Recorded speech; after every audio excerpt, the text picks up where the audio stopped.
92.5. Brooke and Jubal's second date update.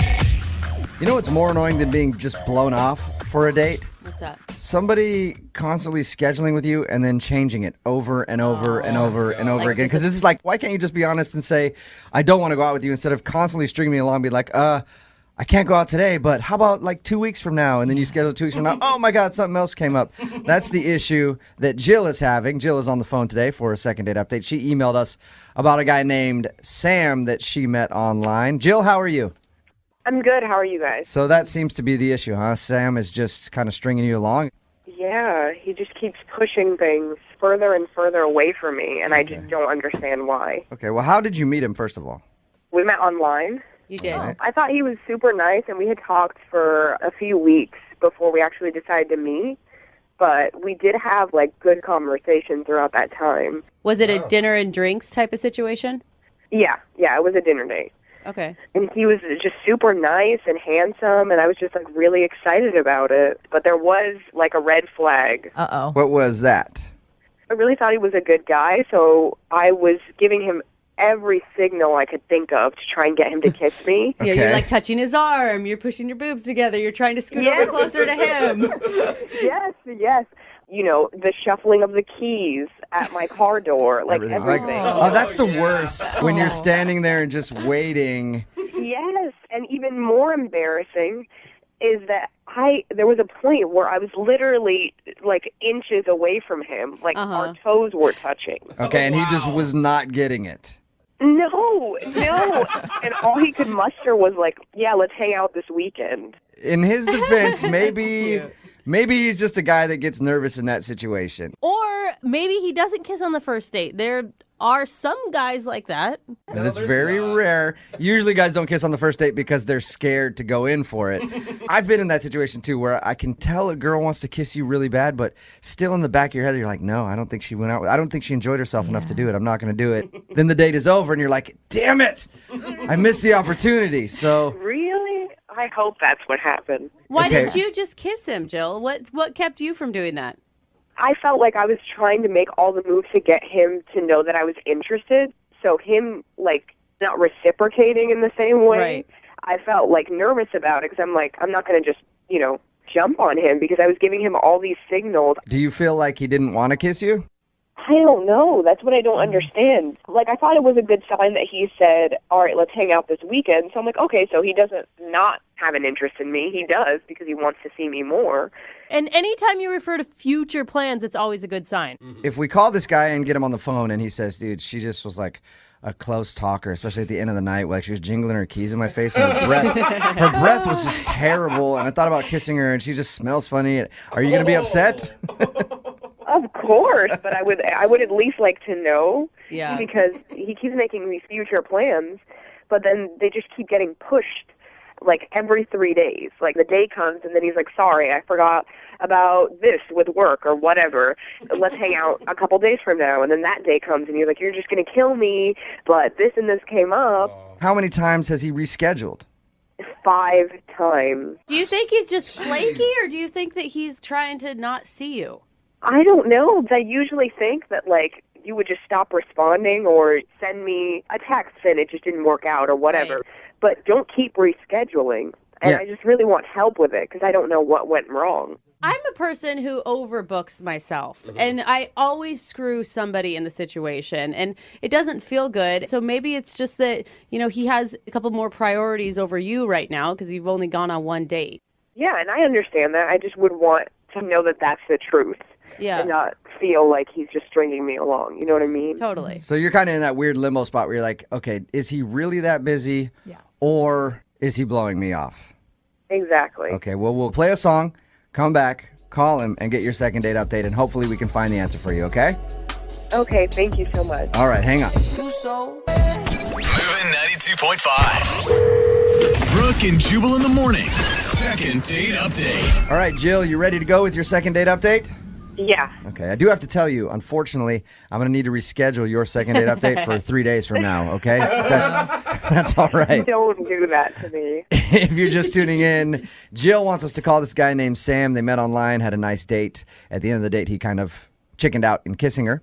But they made plans to go out again, and he's been blowing her off constantly, just rescheduling the date. He hasn't actually said he doesn't want to see her again. So we're going to give him a call, see if we can get him on the phone, and ask if he's legitimately busy and has to switch the date every time, because he's switching now 5 times. Is that right, Joe? Yeah, 5. He's switched your date 5 times. So we're going to see if he's actually busy or if he really is just blowing her off. And if he is legitimately busy, you want us to try to nail down a date so you guys can actually go out? Actually, I just want to find out where he is right now, and then I'll just meet him right now. That's even a better idea. Like, if we get him on the phone, he's like, no, I'm really busy. I just, dude, stay where you are. I'm going to get her car to come meet you right now. I like your plan a lot. Okay, I'm going to call him right now, see if we can get him on the phone. Mm-hmm.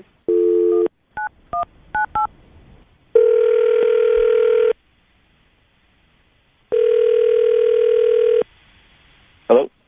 Hey, is Sam there? Yeah, this is he. Sam, how are you? This is Jubal from Brooke and Jubal in the morning.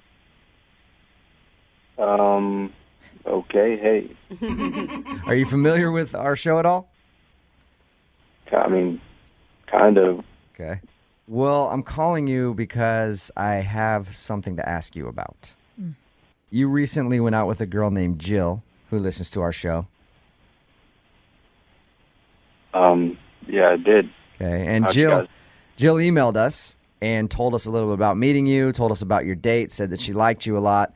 She says that you guys have tried to schedule meetings to go out again, and every single time the date comes up, you switch it for a couple days. Like, you've blown her off 5 times now, and she's wondering if you actually really want to go out again or if you are not into her and you're just afraid to tell her that.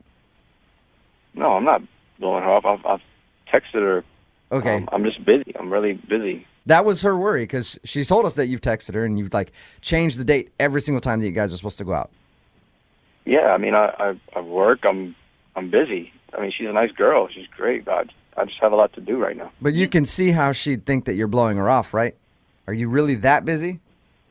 Yes, I'm busy, guys. I mean, why are you questioning like I'm lying? so I'm not. Well, I don't know. Just because, Not Sam, I don't mean, accusing you. I've been in the situation before where, I've either done that to somebody or somebody has done that to me, and you feel like, man, they just don't want to see me again. So Jill emailed us to call you and ask if you didn't want to see her again. So you do want to see Jill again? Yes, of course. I mean, she's great. She's pretty. She's awesome. I'm busy right now. We have to find the time. What are you so busy with? I know you work, but 5 times is a lot. Are you just kind of nervous around her? It's understandable if you are.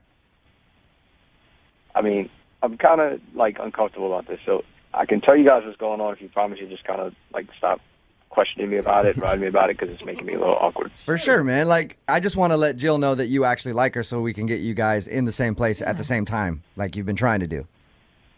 Just, you can let her, maybe it'll help if you let her know that I do want to see her again. It's just there's a reason why I'm taking it slow. It's because I did get out of a relationship a couple months back, split from my ex, and she emailed me, and she told me the reason why she broke up with me is because she said I was a bad kisser.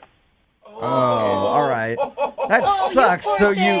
So you got broken up with because you're a bad kisser, and that's why you are scared to kiss Jill.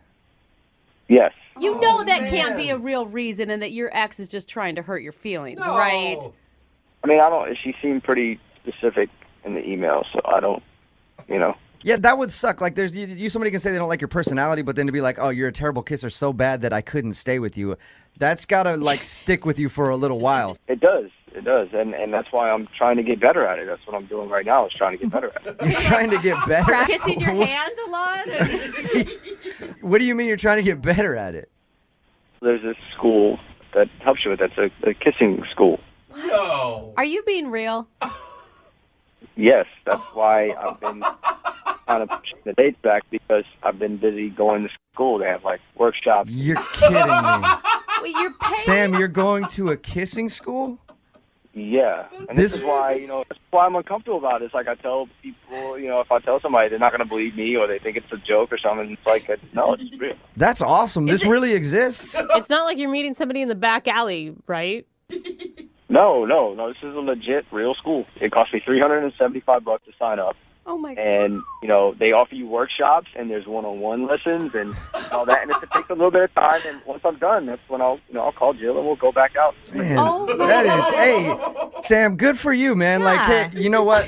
Thank you for sharing that with us. I appreciate it. I know, like you said, you feel embarrassed about that, but if you feel like you were a bad kisser and you didn't want to kiss her, I would think that a girl would be flattered by the fact that you just paid $375 to go get classes to learn how to kiss her right. Yeah, honestly, that's what I'm hoping for. So, I mean, if you guys can tell her I want to see her again, I definitely told her. But if maybe you can kind of back me up, that would be great. Sam, you know what? Why don't you just tell her, because she's actually on the phone listening. Wait, what? Jill just listened to our conversation. Oh, I had no idea that was the reason. What's going on here?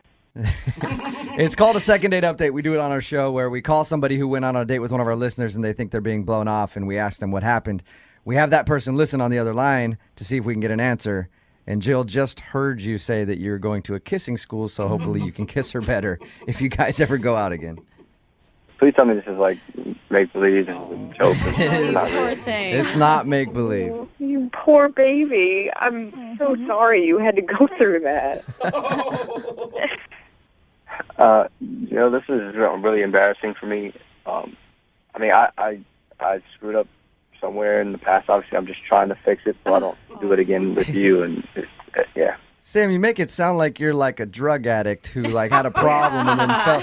You just were told by an ex that you don't kiss that well. It's not like a problem you had in your past. I think you're going to be okay, man. Kissing rehab. Yeah. I mean, I actually think it's really cool that you're trying to look into it and make yourself feel more confident about it, and you don't even have to worry about it. I'm not going to pressure you or anything. Oh my gosh.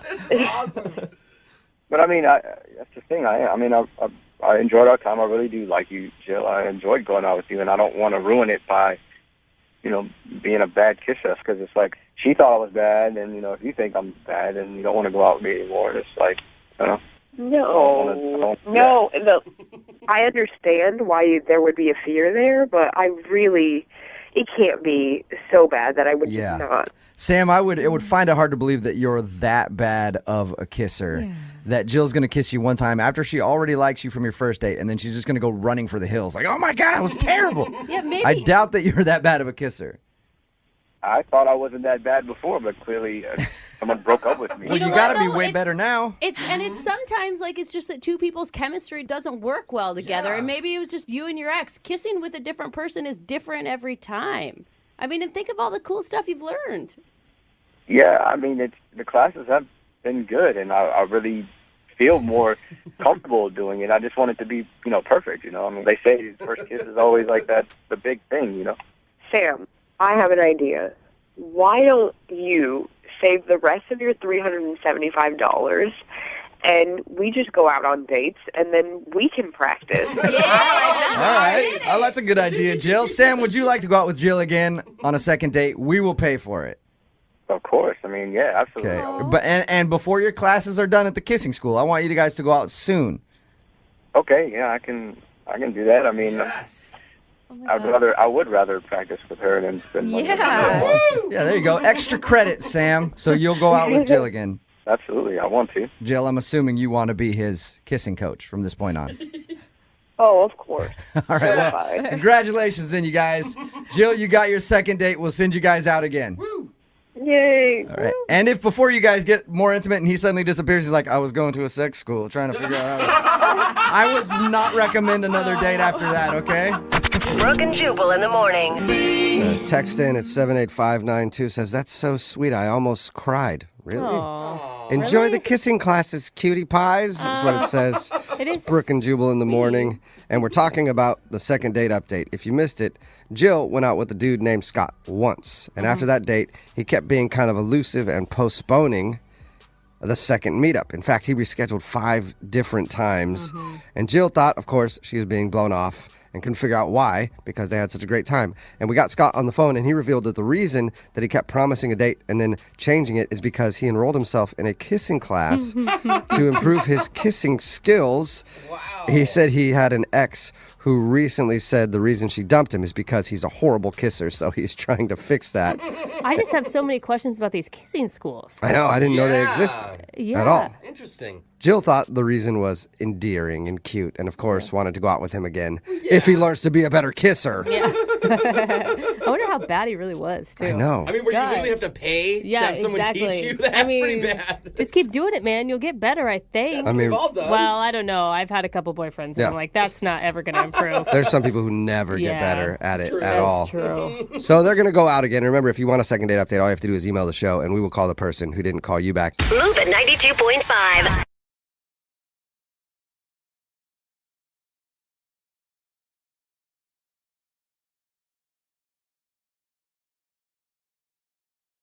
MOViN 92.5. Brooke and Jubal's second date update.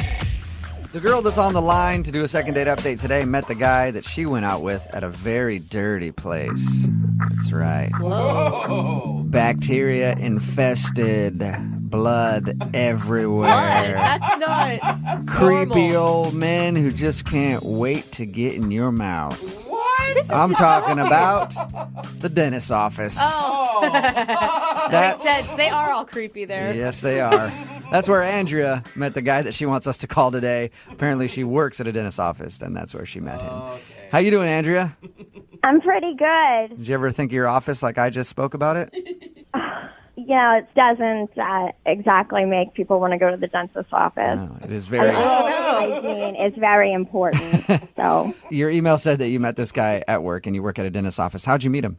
I work as a receptionist, and he was a new patient. He came in, and when he was like checking in, we were just flirting with each other. We seemed to have an instant connection. Whoa, wait, hold on. Are you allowed to hit on patients as the receptionist? I mean, he was hitting on me. I was just receiving it. Oh, you were an innocent party in this, I see.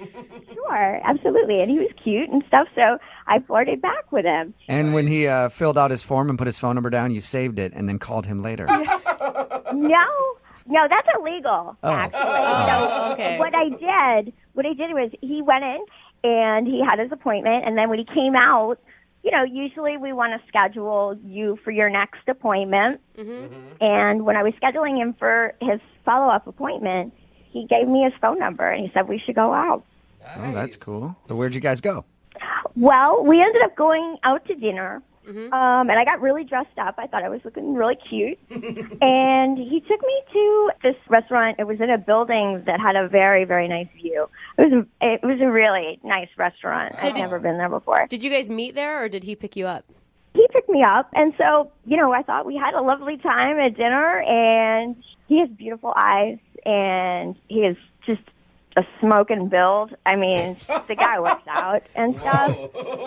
I'm hoping during dinner you reminded him the whole time about his dental hygiene. Like, make sure you floss before and after this meal. She's a receptionist there. Doesn't matter. Okay. Well, he has a dynamite smile, too. I thought that we had great conversation during the date, and we talked about, going to concerts and stuff. We both really love movies. There was one awkward moment while we were talking about movies. Mm-hmm. So, I mean, I don't know if that was a deal breaker, but... Did you bring up a movie that he liked and you didn't like, and then he got super angry at you? Well, no, he was talking about... He's a real big fan of this guy's movies, and I had never heard of him. He's like, God. Are you trying to remember right now even who it was? Martin... It's Martin Scorsese? Martin Scorsese. He's a big director. He's like one of the biggest guys in movies ever. Ever. Don't know anything. Okay. Hey, I don't blame you. Never heard of the guy. Okay. I don't blame you for not knowing who he is. He's like Steven Spielberg. Yeah, he's a really huge name in movies, but did your date seem put off by that you didn't know who Martin Scorsese was? I wouldn't think that'd be a huge deal. Well, it made me feel just kind of ditzy and stupid and like kind of insecure that I didn't know who this guy was. Yeah. So, Did you? I don't know. Maybe that's it. You didn't pretend like you knew him, though. Like, you were honest. Well, he kept trying to tell me his name, and I kept on trying to give it back to him, like pronouncing it over, and I just I don't know why. It was it's a tongue twister for me. It is Try hard and to say it for us right now. Scorsese? It's Scorsese, Martin Scorsese. Scorsese? No, not Stacy. Scorsese. I'm not hearing it. I guess correctly or something. Is there a T in it? No, there's no T. There's some names that people have trouble with no matter what. Obviously, you have trouble saying Martin Scorsese. I guess so. I could see how if you're going to claim to be a real movie lover and you not know these things, that it could maybe make you come off as a liar. I know who Julia Roberts is. Okay, there we go. You just like different kinds of movies. So how did everything end with this guy? We concluded the date. I mean, after dinner, we actually walked around for a little while and seemed to be okay. But the date ended with just a hug, and I haven't gotten a call back from him. Would you have kissed him if you went in for the kiss? Sure. So were you disappointed that it was a hug? Of course I'm disappointed. I told you he had a hot butt. All right. And how long has it been since your date? 2 weeks. 2 weeks. All right. Well, we'll play a song, come back, call him, and get your second date update, okay? Okay. All right. Hang on. MOViN 92.5. Brooke and Jubal in the mornings. Second date update. For those of you who don't know what this song is, it was a song made famous by the movie Goodfellas. A very huge movie directed by one Martin Skorbensky. Or Martin Shorshinsky. You are really Or good. Martin Skormy some sashimi sushi. Yeah, I don't like know that one. exactly how to say his name, but he's a very, very famous man in Hollywood. And he's the reason that Andrea, the girl who's on the phone for a second date update, thinks that she's not getting a call back today. She was out on a date with a guy named Austin. They were having fun. They brought up movies. He brought up that he's a big Martin Scorsese fan. She had never heard of Martin Scorsese and still can't figure out how to get her to pronounce his name correctly. But she thinks that he's not calling her back because he might have thought that she was kind of ditzy or whatever. Yeah. Andrea, are you ready to go? I am. Have you figured out how to say the name yet? Scorsese. No. Oh. That's a mixture between him and Patrick Swayze, who is no longer with us. Anyway, we're getting closer to you getting it correct. All right, I'm going to dial the phone number right now and see if we can get him on the phone. Here we go.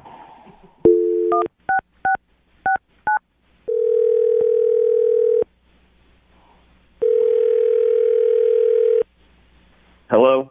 Hi, is Austin there? Yeah, this is Austin. Hey, Austin, what's up? This is Jubal from Brooke and Jubal in the Morning. I'm sorry, who's this? Jubal from Brooke and Jubal in the Morning. It's a radio show. I think you probably have the wrong number. No, I don't think I do. I think I'm talking to the right guy. No, I honestly, I don't know who you are. I think you've got the wrong number, probably. No, I think I have the right number. I think I really need to speak with you about something. All right. What does a radio show need to talk to me about? Well, it's about a date that you recently went on with one of our listeners. Her name is Andrea, and she actually emailed us asking if we could get you on the phone. Are you kidding me? No, I'm not. Emailed a radio station trying to get me on the phone? Yes, it's a segment we do on our show called the Second Date Update. Andrea is wondering why you haven't been returning any of her phone calls. Wait, so she emailed you and asked you to call me to ask me why I didn't call her back? Yes. Like, this is something that you guys do for your listeners? Yep, it is. It's kind of a public service for them. And it's a learning situation. You know, they get to hear what they did wrong on a date so they don't hopefully do it again. If she really wanted you to call me? Mm-hmm. Because she likes you. Should she know why you're not calling her back? Is it something that should be obvious to her? I don't know. I don't think it would be obvious to her, to be honest with you, no. Okay, well, she seemed nice when we talked to her about the date. Oh, she's perfectly pleasant, and Okay. I think she's a nice girl. Are you just not attracted to her or something? Yeah. She's very attractive. You know, there's just, again, there was just some weird things that happened on the date that just made me not feel like we really should hang out again. You Can know? I tell you what she thinks it is, and you tell me if I'm right or wrong? Sure, if you want to go ahead, that's fine. She thinks that you're not calling her back because she didn't know who Martin Scorsese is, and can't pronounce his name. I mean, yeah, it was, honestly, it was pretty wild. All right, maybe you don't know him, but you at least know some of his movies. You know, like Gangs of New York's pretty recent, or The Departed won an Oscar. You know, And At least pronounce his name right after I teach you. Come on. it's usually pretty easy to say a name after you've heard it. Oh, when give we her a talked to break, her, you guys. when we talked to her, we tried to say it to her too. She still couldn't get it. I always, But she thinks I mean, that's why you're not calling her back. but come on, Is that that the can't reason? be a reason. She can't pronounce a No, name. it was pretty strange, but it's not the reason. Okay, can you tell us what the reason is then? So, all right, so I take her to this restaurant, and it's a pretty nice restaurant. We get brought to our table, and the waitress pulls out the chair for her to sit down at the table, and she hops up on the chair, like feet on the chair, standing on the chair in the middle of the restaurant. And I'm like, what the hell are you doing? Did you say she stood on the chair? Yeah, like literally put her feet, stood 3 feet over everybody who was standing, stood on the chair, because she said that the view from up there was breathtaking, and she needed to take a picture for Instagram. So she stood on the chair and took a picture of, the restaurant room with, some windows in the background showing the view that we could see. On her, from standing on her, it was embarrassing. It was one of the most embarrassing things. This is an expensive restaurant we went to. Maybe she's never been to a nice restaurant before, and she was just shocked to be there. And I'd be embarrassed to be there with her standing on the chairs at a McDonald's. Yeah, I guess you're right. I don't know. I was trying to help justify it for you somehow. It's cute. She gets excited about beautiful things. No, and I agree. If Andrea had only done it once, that would have been one thing. But this odd Instagram behavior just kept happening and happening. For example, we're leaving the restaurant, and she stops in the middle of us leaving. It's I really need to take a picture with this view in the background.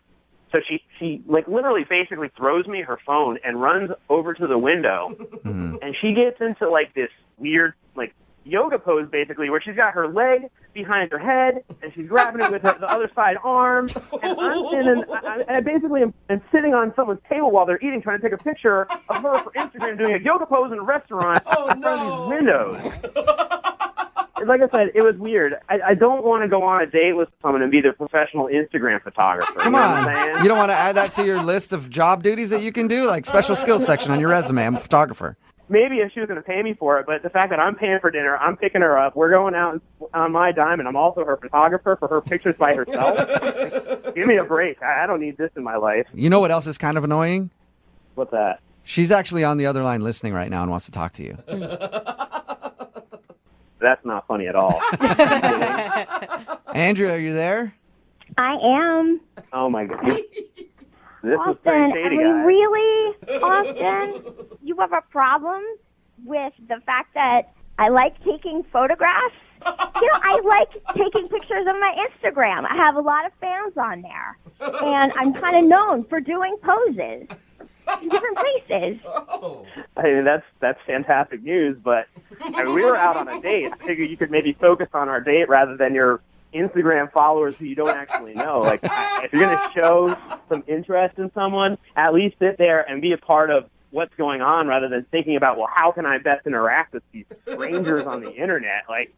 He has a really good point, Andrea. People that follow me on Instagram, they like to know what I'm doing. And so, I share it and stuff, and they like it.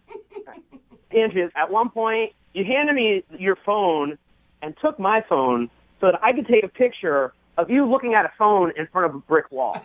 Shut up. That is not true. Did that Did you really happen? do that? It 100% happened. It made no sense. She was looking at my phone with me taking a picture of her phone so she could post herself looking at any phone in front of a brick wall on Instagram. Andrea. It was a great picture. It got 400 likes.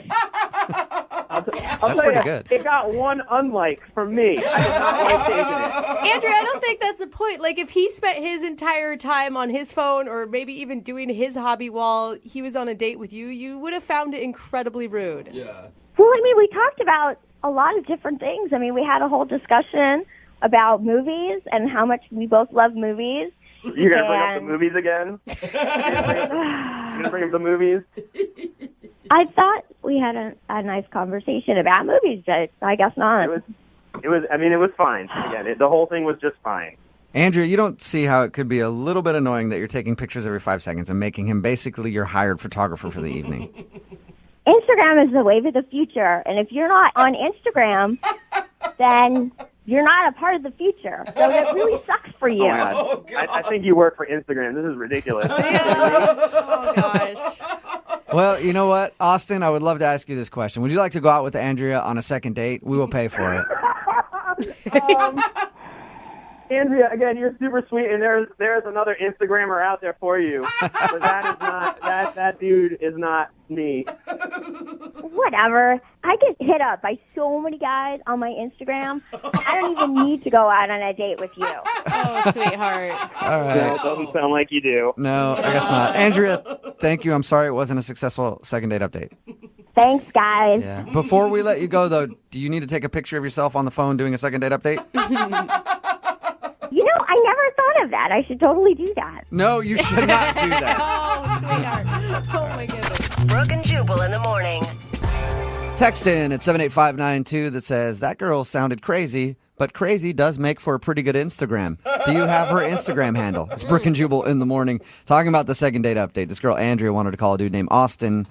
They went out, had a fun time. She was confused why he wasn't calling her back. We got her on the phone and found out that he wasn't calling her back because she's one of those people that takes pictures every 5 seconds for Instagram. And not just the normal ones like, I'm just going to take a picture of my food real quick. She actually stood on a chair to get the proper lighting for the table setting. And then in the middle of a crowded restaurant, did a yoga pose in front of the window and asked him to take the picture. And then just the whole date long kept stopping and asking him to take pictures for her Instagram. Joke's going to be on us when she starts earning like $5,000 per Instagram Right? picture Yeah, from I know. endorsements. She's endorsed by restaurants. Yeah, I know. exactly. She's going to make more money than all of us put together eventually from her Instagram. But a lot of people are on her side texting in at 78592 going, she just sounds like she's super fun and he's boring. She did sound fun. I'll give her that. She sounded energetic. She loved life, you know. Yeah, but having to take a picture of somebody every 5 seconds on a date doesn't sound like a lot of fun to me. I think they're just not a good match. I could see both sides of the story here. She needs to be with a dude like that. Like Yeah. two Instagram people. Yeah. Because you see those couples out together and that's all they're doing and they're loving life.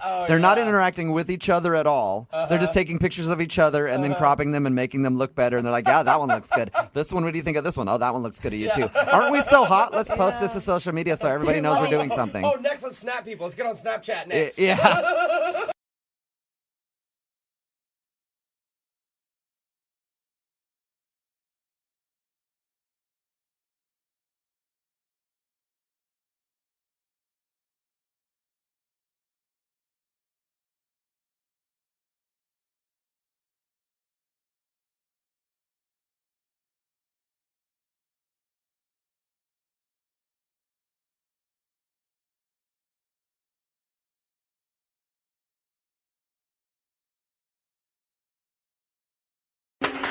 The world is filled with strange events and occurrences that just can't be explained. Oh, for sure, yeah. Like, how did they build the pyramids in Egypt? Oh, seriously. Where is the lost city of Atlantis? Yeah, I want to find it. And what does the tooth fairy do with all those children's teeth? It's kind of creepy. True. Did she like grind them into a powder? I don't know. Does she sell them as a secret ingredient in Coca-Cola? That may makes never sense. know. And now there's another bizarre mystery future historians will be debating for centuries to come. What really happened at the end of Scott's first date? Why does Scott not know? Yeah. I don't know either, but he emailed the show hoping we can help him figure out some of the answers. He's on with us right now. What's up, Scott? You a big fan of Coke? What? Well, not now. It's a strong opening, Jeffrey. Okay. We'll get to your strange mystery in just a second, but first, what's the name of the girl you went out with? Brianna. Brianna, okay. How'd you meet her? Instagram, actually. Okay. She was the one who DM'd me first, and I mean, I don't really even know how she found me. I mean, because this girl, she was amazing. Don't ask questions. That's all just right. Be happy. No, what hashtags are you using on your photos? Because I think a lot of guys want to know. to look some of them up. I don't even know which ones I use. So what was it that you liked about Brianna? I mean, she seemed fun. I mean, they just kind of came through the pictures. I mean, she's fun. She's flirty. Well, right. If she's hitting you up on DM first, she's definitely flirty. He's like, I liked her because she was interested. Yeah. Or she's not flirty. She's like, you and me are dating now. Yeah. Well, I mean, she was pretty convincing with this first text she sent me. She sent along a photo. Okay. And wow, it was a photo of her wearing just a sweatshirt. Oh, because she knows how to do this. Yeah. She's been doing wow. this before. Yeah. This isn't her first That time. is- So That jealous. photo's from like a year ago. Yeah. She's just re-sending Yeah, that. exactly. Me. 20 guys have seen it. She's running some sort of like how to DM 101 on the side. She's classy. Okay. So you ended up going out with her then? Yes, I did. She was really hot. She looked amazing. Oh, she was who she said she was? Because this sounded like a catfish from the first second. It was her. She matched the photos. Congratulations. Wow. That Big Match the photos like the same sweater with no pants on underneath it? is Donald Duck in it? Yeah. Okay. That would have been clever. But yeah, it was her smile, her everything. That was her. That's great. So how is your connection? I mean, it was pretty instant. Instagram. It was instant. Boom. Okay. Wow. She's like, we're at the bar, and our table gets ready, like, near the bar, and she's like, okay, let's do some shots. I'm like, I barely know you, but you're gorgeous, so let's do it. And we did it. He's just going on for the ride. I usually don't do shots till the third date. Yeah. I like how you don't give in to peer pressure. Yeah. That's good. Okay. Look, it was instant chemistry, right? Uh-huh. She's like rubbing my leg after a few drinks, and she says, hey, you live near here? And I said, yeah. I was very eloquent. That's good. Sure you were. Good line back. What language is that? Beautiful. Okay. So she's like, I want to go back to your place. I'm like, we can make that happen. So I take her back to my place, had some wine, gave her the quick tour because, again, I don't have that big of a place, so it was not a very long, lengthy tour. But we made it all the way back to my couch, and we started making out on my couch, and then she leads me to my bedroom because it's good that we took the tour. She knew right where to go. Oh, She knows yeah, what right. she's doing. Oh, my Hold up. God. This chick, exactly what you just said, Alexis, knows what she's doing. She DM'd you first. She sent you a half-naked pic. She was aggressive on the date, got you drunk. At a certain point, you that's a guys- red flag. I mean, You're right. if you Maybe. want more than a relationship, I mean, it just sounds like to me she just wanted a quick, like, One one night. night of fun. Actually, it was even less than that because all of this, everything happened in about a span of an hour and a half. Oh! So she just needed some. I don't. Wow. Doesn't that set off any like alarms in your head though when this really attractive girl suddenly is like immediately taking you back to your Unless place? he's really hot. Or Well, she she just like, is. I don't know, maybe she has a bad ex-boyfriend she needs to get over. You know? Yeah. It's just Brooke, stop lucky projecting guy. every time. saying. Like, that's... He happened to be the target that But night. look, this is a dream come true, Jeffrey, so that would be a red flag. It is. So Like, let's get too back. good. Let's get back to the good dream. Tell us more. She's leading you back to the bedroom. What happens next? And go very slow when describing. Okay. All right. This is that good radio, right? Oh, Okay. yeah. Oh, yeah. baby. So takes me back to my bedroom. She then tells me, I want to do something special for you. Oh. Oh wow. I'm like, oh, okay. She says, it's going to be a surprise. So I'm going to need you to wait in the bathroom. In the Okay. To bathroom? wait in the bathroom. I'm nervous. Well, and again, at this point, I'm not really questioning anything coming out of her mouth. I just say yes, yes, and yes. Uh-huh. and you have shots in you and Oh, my wine. God. And it is a perfect stranger in your apartment. I know. Wasn't thinking that way. I mean, I'm in there in the bathroom, Yeah. Okay. and like I don't hear that much going on. I don't hear anything. So I'm like, okay. So I wait there 7 minutes, What? and I said, hey, can I come out? Like, are you ready? You're like I don't- trapped in the bathroom. 7 minutes is a long time to Yeah. stand by yourself Yeah. somewhere. Yeah. Well, but she's like probably putting on like a sexy outfit or It something. takes you for 7 him. minutes? Like, how The complicated really strappy ones. I mean, Yeah, in it could 7 be minutes a lot is of hooks, and you don't know what's going on there. 7 minutes is a long time to stand anywhere when you're normal, but when Yeah. you're in the mood that he Okay. was in, that's an eternity. I Like, mean- imagine a latex bodysuit. How long maybe would that take? maybe her? she's stuck in Spanx in the bedroom. What's happening? So I don't hear any answers. So I leave the bathroom, and I realize that she is gone. Oh. And immediately I'm going like, she all right? But then I'm like, wait a second. And I check for my wallet, still there. My valuables, still there. She didn't take anything? No, she didn't take anything. I was confused. Whoa. I was really like, Yeah, that's creepy. Now it's weird. Where did she go? Do you know? I do not know. It is a mystery. It seemed like she's almost blocked. I can't even find her profile. I don't know what I did. She deleted it. Or Still hiding in your blocked you. house. Plus, you're still in that frisky mood. So what do you do next? Well, I texted her nothing. No. With your mood, what did you do with her? Jeffrey, no one cares. Oh. Talk about that. Oh, don't answer that. Look at this little cheeky guy over Let's here. just say I was feeling blue. Yeah. So So you All right. texted her and nothing. Yeah, I texted her nothing. I called her nothing.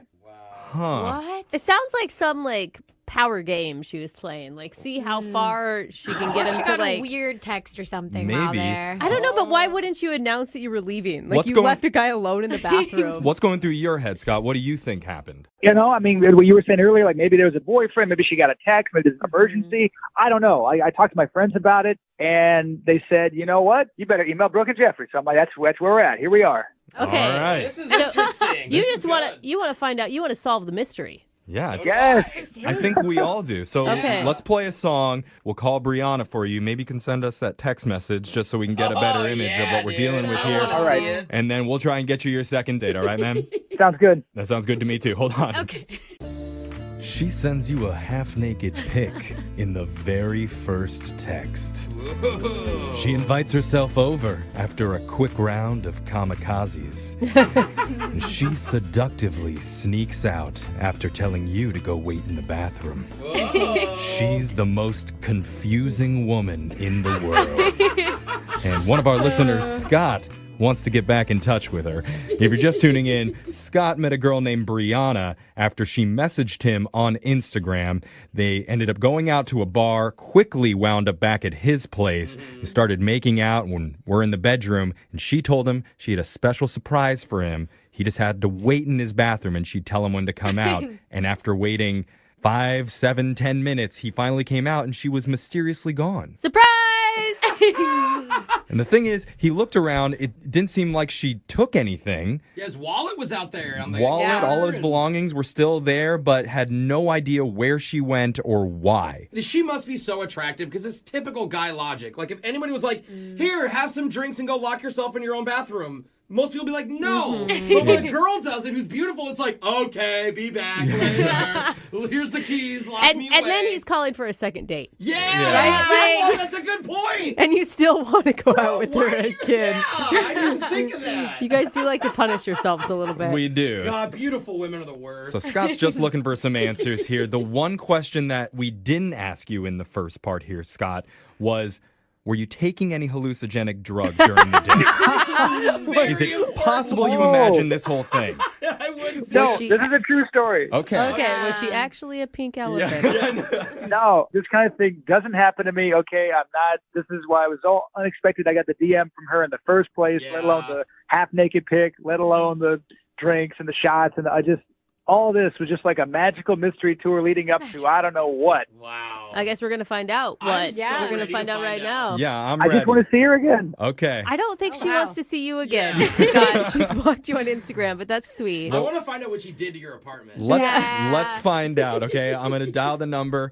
and we're going to try and get your second date, okay? Okay. All right, here we go.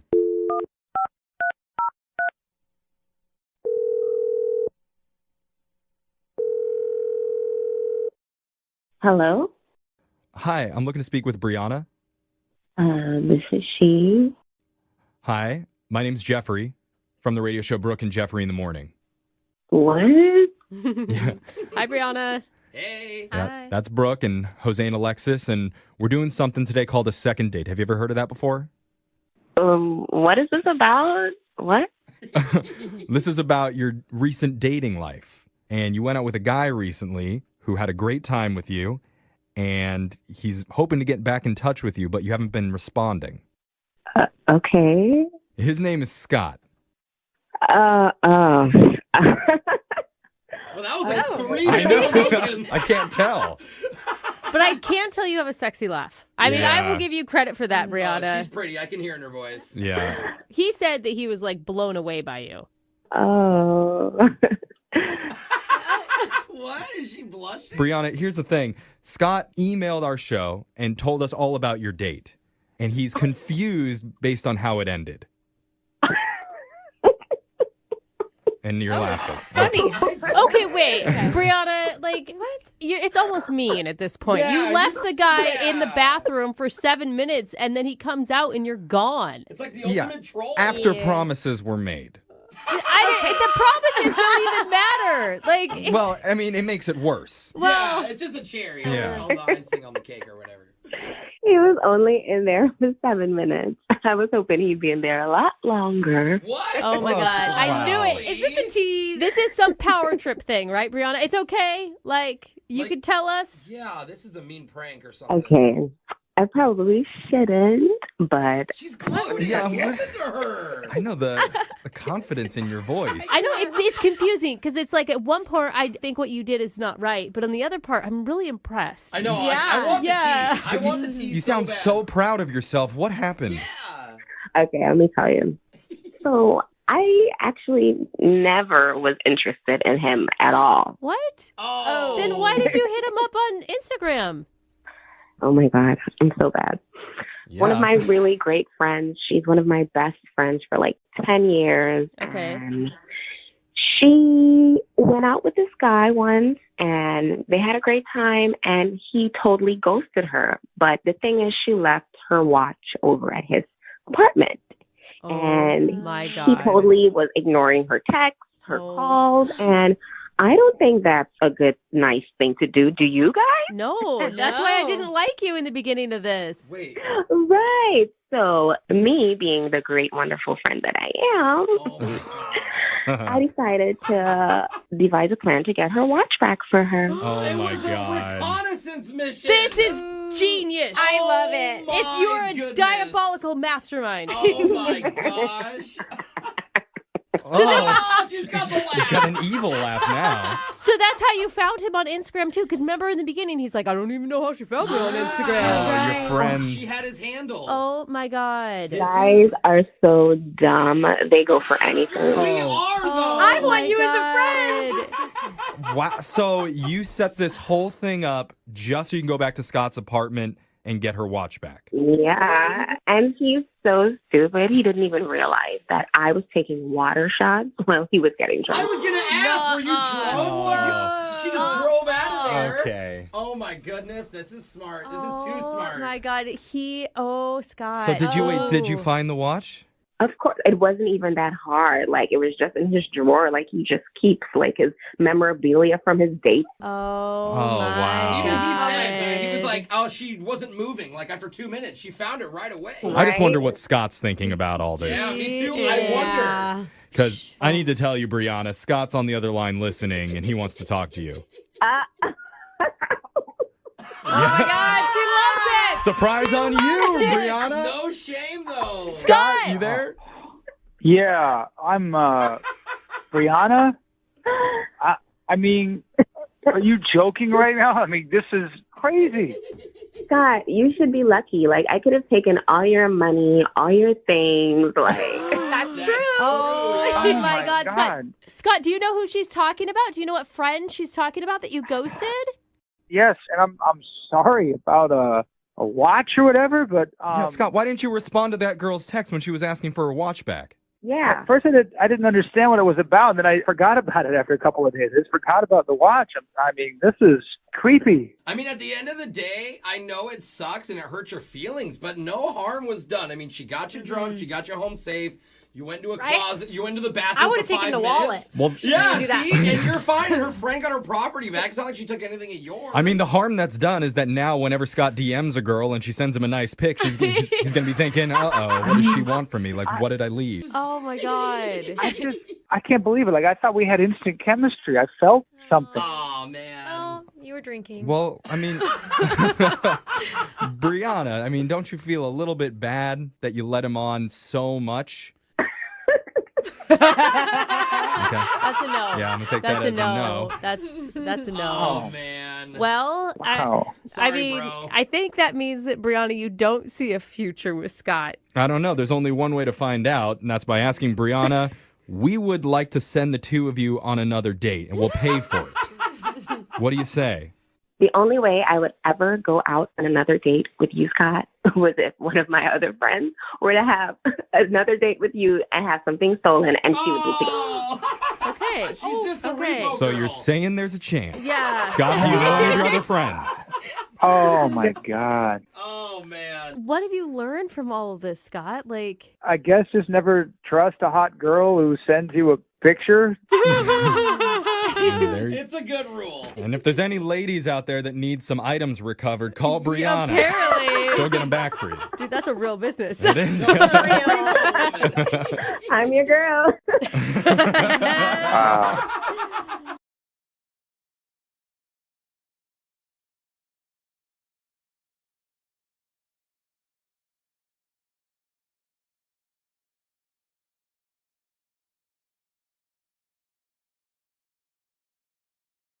The guy on the phone to do a second date today took his date biking.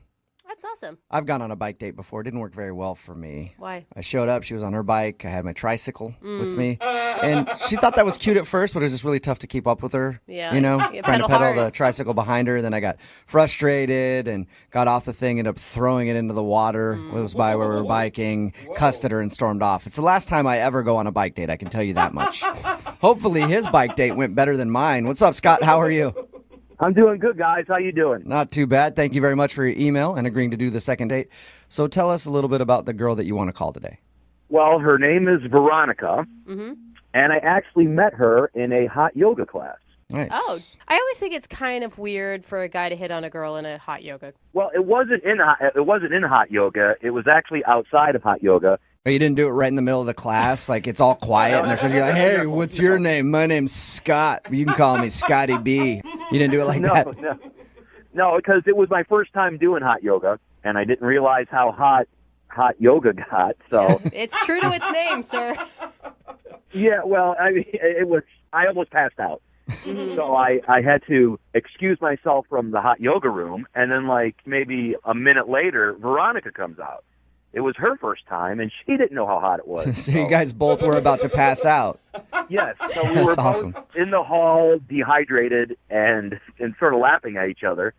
And so, struck up a conversation over that, and turns out we both like to exercise and stay fit. And I told her I like biking, and she said she liked biking. So I said, and maybe you'd like to go biking sometime. And she said, sure. So I got her number, and we set up a biking date. That's pretty cute because nobody looks attractive when they walk out of a hot yoga class, especially when they're about to pass out. No. Well, yes. We both needed water pretty bad at that point. So how long after you met did you go on your bike date?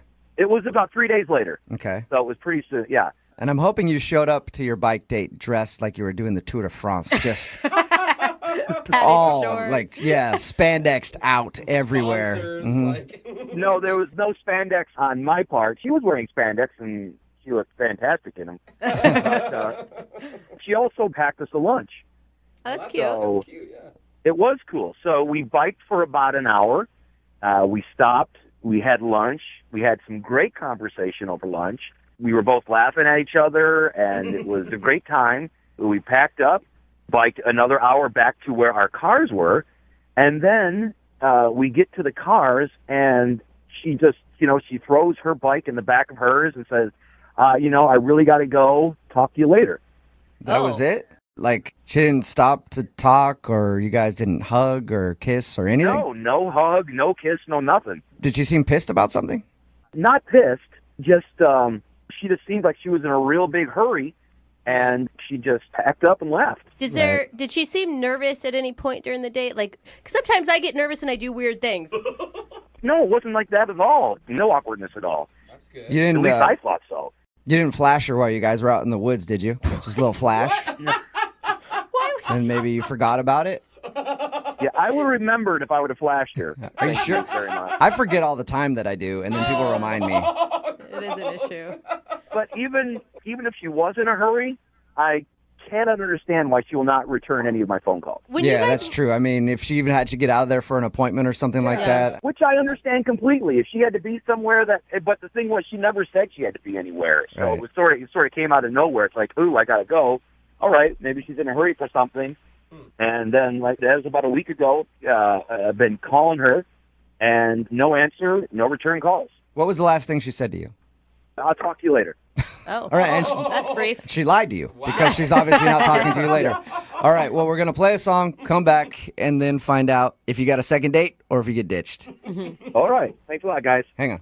In the middle of a second date, in case you missed the first part, Scott is on the phone with us, and he wants to call a girl named Veronica. They went out biking for a date, had a fun time, and at the end of their bike ride, she just got to the car, threw her stuff in, and left, like in a hurry.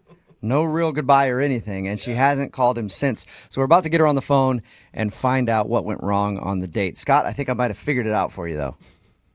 Oh, what's that? Yeah, because you have no idea why she would have left like that. Like, the date was fine, everything seemed No good. idea.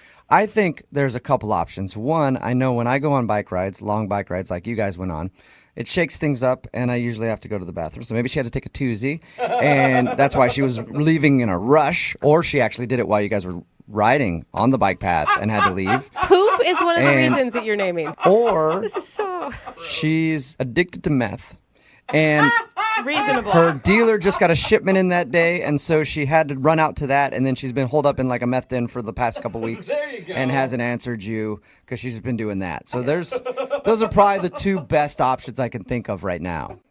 Well, yeah, I'm not too keen on either of them. Okay, Maybe but we should just call her and find out. All right, I guess that's a good idea. I'll dial her phone number right now and get her on the phone and see what went wrong. Yeah, I mean, maybe she'll answer in a meth. I don't know, dude. I mean, she seems kind of shady to me. Yeah, because you know? most people you meet in a hot yoga class are normally meth heads. Yeah. Those two things go hand in hand. Meth addicts love it. Okay, man. I'm going to dial the phone number right now, see if we can get her on the phone and get your second date, okay?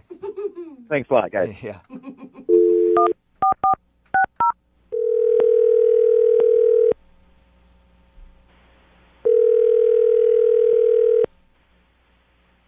Hello? Hi, I was looking for Veronica. Yes, this is her. Hey, Veronica, how are you? This is Jubal from Brooke and Jubal in the morning. It's a morning radio show. Oh, I'm sorry. I don't really listen to the radio. Oh, why exactly are you guys calling? Well, I'm calling you because one of our listeners sent us an email about you and asked us if we could get you on the phone. Oh, okay. His name is Scott. He's a guy that you recently went on a date with. Yeah. Well, he emailed us because he says after your date and after your bike ride, you just sort of like threw your stuff in the car and left in a rush and haven't talked to him since. So he was wondering if we could get you on the phone and ask him why you don't want to talk to him. I really don't want my business out there. I mean, is this, like, can people hear me? Yes, but is it your business? If it's something that like is embarrassing for you, you don't have to talk about it, but you can just tell me if he did something wrong. That's really all I need to know. I mean, yes, it was his fault. Okay. So if it's nothing bad on you, do you mind telling us what he did so that at least we can give him an answer? I'd really appreciate it. I mean, if that's what's going to make him sleep better at night, okay. It will. Yeah. Thank you. So what did he do? I mean, when I first met him, I thought he was a really good guy. He seemed like a really nice guy. But after our date, I have no respect for him. No respect for him? That's huge. None. I just feel like he's a completely different person than who I thought he was. Did he say something like horrible to you? No. It's just I don't respect him and the things that he contributes to, and I just don't respect him as a human being. The things that he contributes to? I actually got there a lot sooner than he did, so I had unpacked my bike, and I kind of met him at the beginning of the trail. So, we had our date, and when we got back, I noticed he drove this enormous SUV. I'm still waiting for a problem. I mean, they contribute to a lot of pollution that's going on in the world today. So you're not calling him back because he drives an SUV? I can't date somebody who is knowingly polluting the environment. I mean, if you really look, literally an SUV will kill 20 birds a month. That's 200 birds he's killing a year by driving some astronomically big vehicle. Right. But why wouldn't you just tell him that? Did that upset you? Because he's not going to change. That's who he is. And if that's who he is, I don't want to be with him. I mean, I plan on having kids one day, and he's destroying the environment that my kids are going to grow up in. So you hate SUVs, and that's the reason? No, I don't hate SUVs. I hate people that drive SUVs that are destroying the environment that I live in, the air that I'm breathing. Okay. You guys are laughing at me while you're talking to me. Well- I don't understand. The reason that we're laughing is it seems like kind of an extreme move to not date somebody just because of the car they drive. An extreme move? Do you know that pollution kills more than 1 million seabirds and 100 million mammals every year? I did not know He's that. killing the environment. But the thing, like that, I think it's an incredibly noble cause. I just don't know if your tactic for tackling the environmental issues is probably just not dating people who drive SUVs. So what are you doing to help the environment? I'm guessing nothing at all. Whoa! Yeah, Brooke. I recycle. All right. I compost. Okay, I compost. Did you know that we are the number 2 country producing carbon dioxide on a daily basis? Number 2. Number 1 is China. I did not know that. It is messed I up. would love to tell Scott all this information to let him know what a bad person he is, don't you? I sense your sarcasm, and I really don't even want to talk to him. He's a bad person. He's bad for the environment, and I don't want anything to do with him. That's going to be kind of tough because he's actually on the other line listening right now and wants to talk to you. Hey, Veronica, it's me, the bird killer. Whoa. Are you going to outlaw cats because they kill birds too? What's going on? I didn't even know he was on the phone. Yeah. What are you guys doing? It's a detail I left out. I didn't know I was such a bad person like Jack the Ripper. Holy cow. You are a bad person. Whoa. I drive an SUV. So do thousands of other people. You don't need an SUV. You don't even have a family. It's just one. Get a smaller car. Good point. You're telling me how to live my life? Bottom line, Scott, you are destroying the world with your SUV. And you know what? I think it's disgusting and repulsive. So it is what it is. Wow. Well, you know what? Bottom line, you're insane. I respect the environment as well, okay? Just because I don't drive the kind of car you think I should drive doesn't mean I don't care. Doesn't mean I'm a bad person at all. I'm surprised you just didn't take a match and light the whole entire forest up while we were doing. I'm surprised you just didn't burn everything down. So that's what you're doing driving an SUV. Wow, you know what? After hearing you talk, I'm surprised you didn't drug me and harvest my organs for birds. What? Oh my God. The world would be a better place without you. I probably should have done something like that. Veronica, don't you think that you're being a little extreme? Like, you know, your message is getting lost. She's being crazy. You know what, Scott? I'm the only one in this whole entire conversation that's actually speaking the truth, and I'm actually glad I'm on the radio so it can expose how mindless and how simple and how disgusting you are as a person. Oh my God. You know And what? by the way, hold on. My last fact. By the way, another fact. Okay, let's hear it. Oh, yeah. You're driving an SUV using gas because you're not in a hybrid or an electric vehicle. Well, every 1 million tons of oil that is shipped, approximately 1 ton of that gets wasted in the water. So now you're not only pollutioning our air, it's the ocean, it's the air, it's everything. You're an evil person. Oh my God. This is a perfect time to ask Veronica, would you like to go out on a second date with Scott? We will pay for it. You must be stupid to even ask me that question. I'm not going out with that guy again. Yeah, he is. I am kind of stupid, yes. So point. no second date. Doesn't matter. All right, well, you guys. Scott, thank you for your email. Veronica, thank you for your time. I just want you to take comfort in knowing that your message was heard loud and clear. Very loud. Good. Yeah. Thank you, Veronica. Goodbye. Scott? Can you believe her?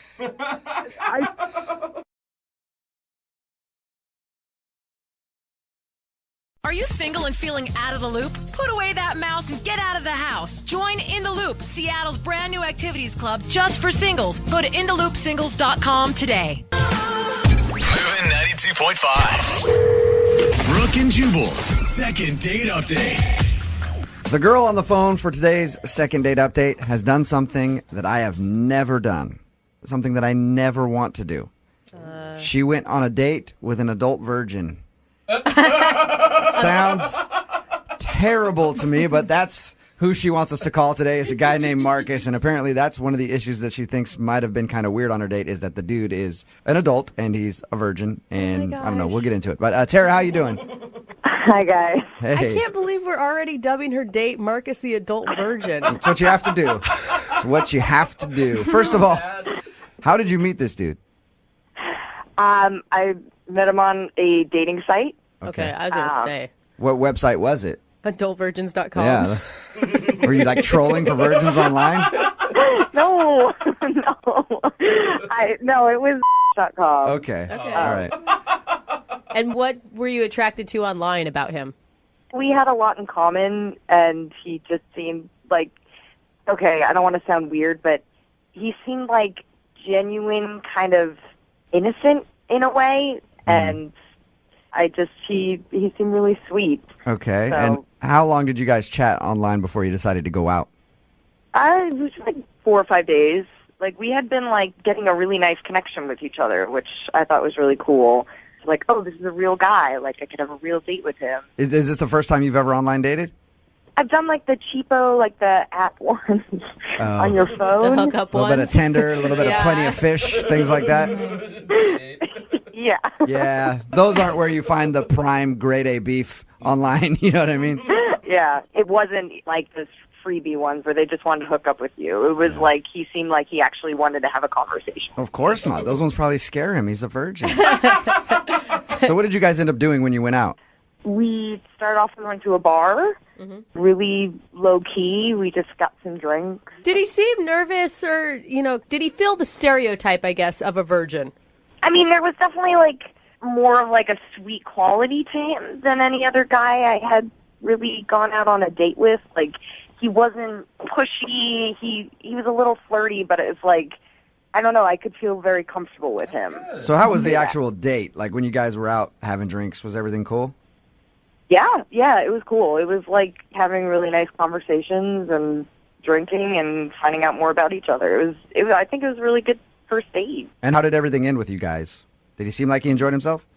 Well, the date actually continued after we got drinks. Oh. Okay.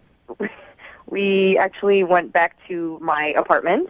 Oh, well, aren't you just forward with the adult virgin? What'd you guys do at your apartment? And how'd you lure him back there? Candy? It was very innocent. It was we just literally I just said, want to keep hanging out. My apartment was very close to the bar. We wanted to go back, watch a movie, and we kissed and stuff, but nothing like, So you guys actually watched a movie together? I mean, we started watching a movie. And then you made out a little bit. Yeah. Well, yeah, but that quickly began us getting a little physical. How physical? For him, like holding hands? Or I mean, we didn't have sex, let's just say that, but we got to know each other. I was hoping you got to demolish his V card. On the first night? Yeah. He's like, F it. So you guys messed around a little bit.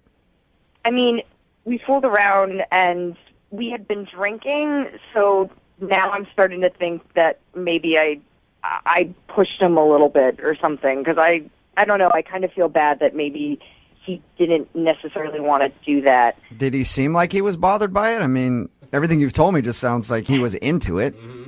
I mean, he was into it while we were doing it, but it was kind of an abrupt end. He kind of was like, I gotta go, I'll call you tomorrow, and kind of just left. Well, maybe he was just worried that like things were going to progress too quickly from that point. Yeah, but I don't know. I mean, it's been like 10 days now, and I haven't even heard from him, so Yeah. maybe he's just frustrated with me because I was moving too quickly for him, and he already kind of, told me his deal, and maybe Yeah. I kind of like stepped over. You know what? I never asked you this question, Tara. Are you a virgin?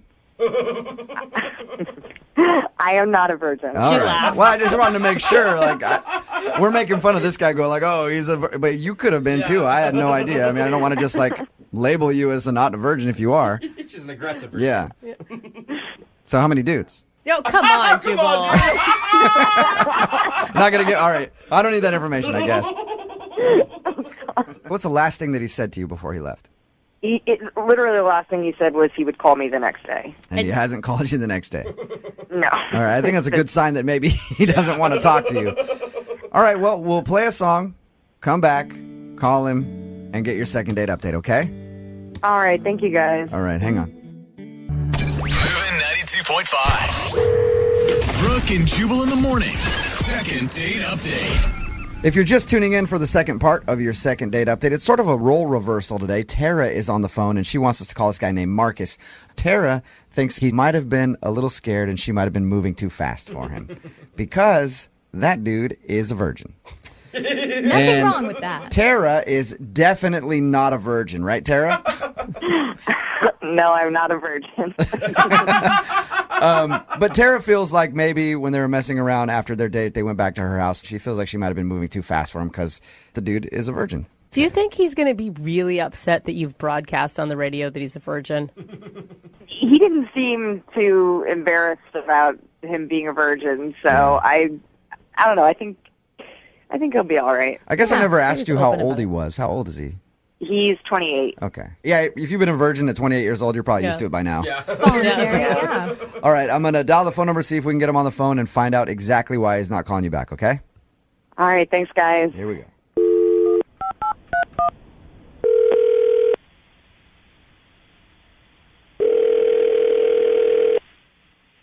Hello? Hey, can I speak to Marcus, please? Yeah, this is him. Hey, Marcus, how you doing? This is Jubal from Brooke and Jubal in the Morning. From who? Brooke and Jubal in the Morning, the radio show. Okay. I'm calling you because you recently went on a date with one of our listeners, and they emailed me about you.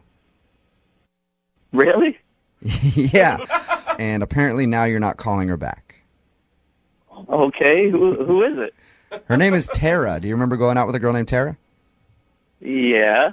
Okay, well, Tara sent us an email and said that she really enjoyed your time together, but apparently it's been like 10 days and you haven't called her when you said you would. So she asked me to get you on the phone and find out if she did something wrong on the date. Okay, what'd she tell you? She said that you guys met online, went out for drinks, ended up back at her place, kind of, made out, messed around a little bit, and then at some point you just said that you need to slow down and then you left. So she told you about our date? Yeah. It's in the segment we do called the second date update. Somebody emails us, they tell us all about the date, and then we see if we can get that person on the phone. And today that person is you, Marcus. Okay. Do you have a few minutes to talk to us about your date with Tara? I guess. Okay. So did you like Tara? Yeah, Tara was nice. Okay, so everything was good, but you're not calling her back when you said you would because? Things moved a little too fast, I guess you could say. Okay. But when we talked to Tara, she told us about that. She was worried that maybe she moved too quick for you. She mentioned that you have never been with a woman before. She told you everything. Yeah. But that's fine, dude. Hey, that's your thing. Whatever. Who cares? But that's what she told us, and she thinks that maybe she tried to move too fast for you, and that scared you off. I think she's right. She's right. Oh, wow. Okay. But if she knows that, wouldn't be grounds to never call her again. Wouldn't you just want to talk about that with her? I just don't know if I'm her type of guy. What do you mean by that? Maybe she needs someone, I don't know, a little more her speed. Okay. Are you just looking for somebody who just is not interested in sex at all right now, or? No, I want someone interested in sex, I guess, but just maybe on my terms, very, very slow. Marcus, can you just tell us what happened to make you feel uncomfortable so that we can at least let her know? Because she's really curious as to why you're not calling her back. All right, well, things got a little physical. We kissed a little. Mm-hmm. And I guess she kissed my neck. I don't know. We were getting a little physical. Okay, and was that it then? It was just too physical for you with the kissing? She did tell us that you guys made out and messed around a little bit. Yeah, and then she started to take my shirt off. Okay. Yeah. And she's like kissing my neck, and then she goes down and licks my armpit. What? Wait. She licked your armpit. No. On purpose? I don't know. I could see how that would make you feel uncomfortable, though, especially if your armpit's hairy. Gross. Men's armpits are Sweaty. not attractive.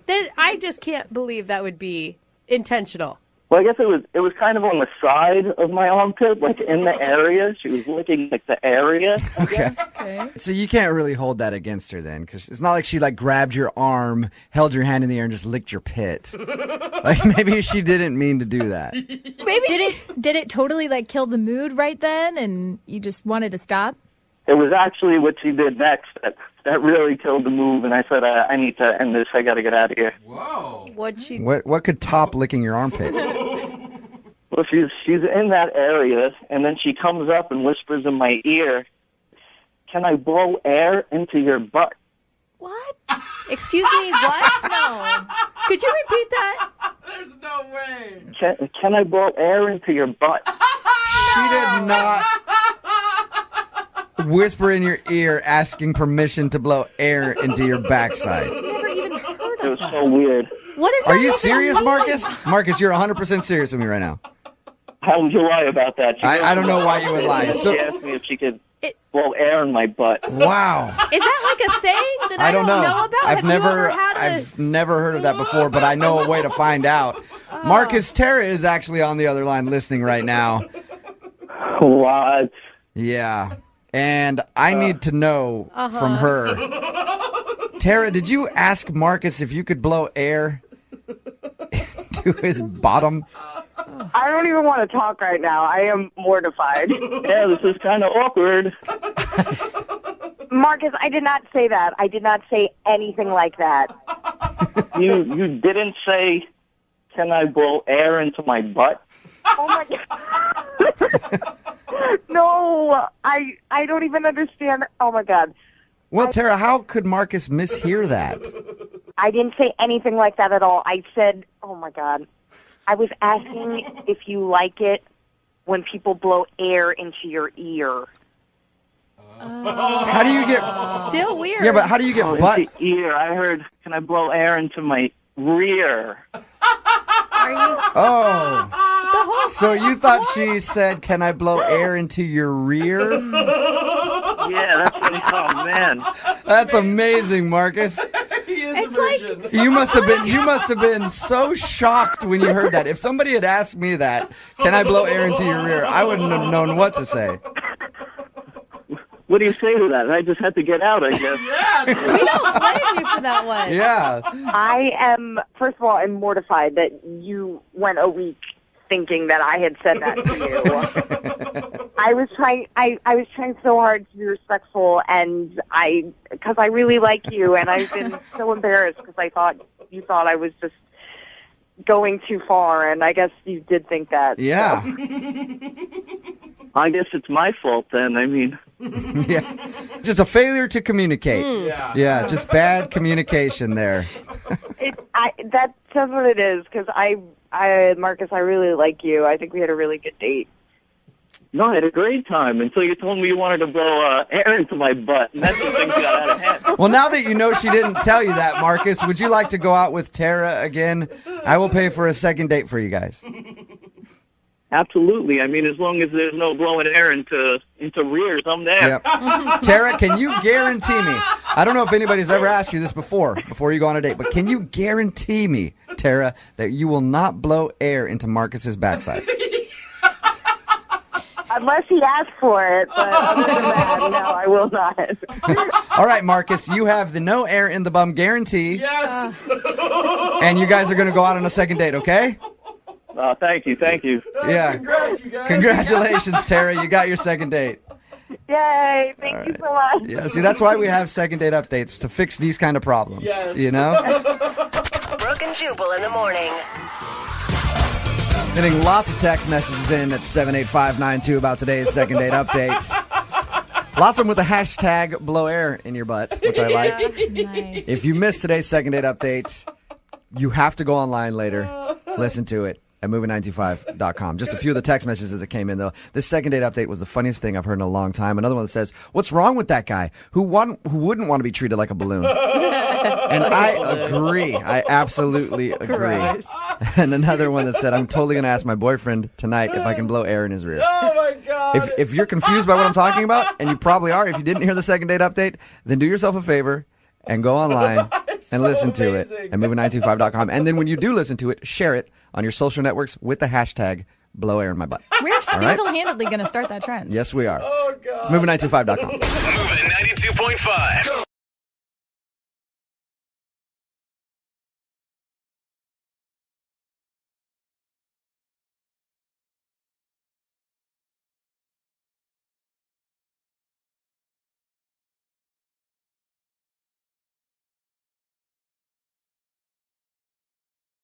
MOViN 92.5. Second date update. I don't know if you guys ever think about this, but if a girl ever wants to see a guy again, there's a few go-to moves that they'll use sometimes to guarantee that they get a call back. Okay. Like there's the old leave the sweatshirt behind at his place trick.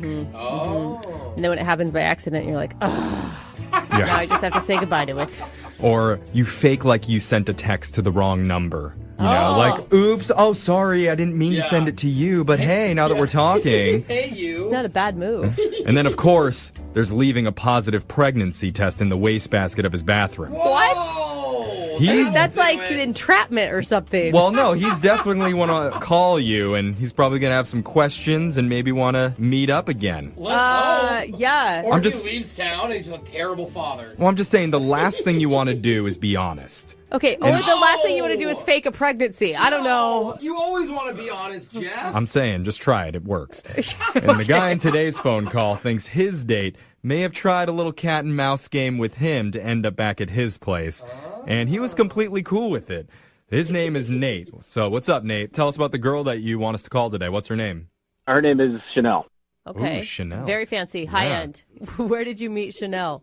Me and a group of friends, we got word of a spot up in the mountains, and we went up there. We spent a couple days. You got word of a spot up in the mountains? That sounds like in high school when I used to go to keggers in the woods. Like, is that what you're talking about? Yeah, you know, it's definitely a party spot. It's like a little touristy area. There's good bars there, good restaurants. Okay. It's a little mountain town. Yeah, okay. Got you. It sounded like it was Sorry. some secret meeting out in the woods. Someone's like, dude, these are the GPS coordinates. Just meet us there, Yeah. okay? But Chanel, she ended up being up there with a group of friends as well. So we ran into each other, my group of guy friends, group of girlfriends. Mm-hmm. Right. So we end up pretty much, by definition, hooking up that night.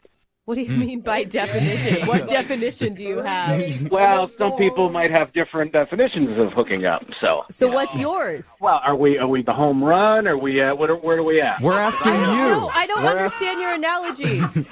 I hit a home run. That's we'll leave it at that. Okay. Okay, All right. that's fine. Let's move on. So after you hooked up, is that what happened? Well, we're pretty much from the same town.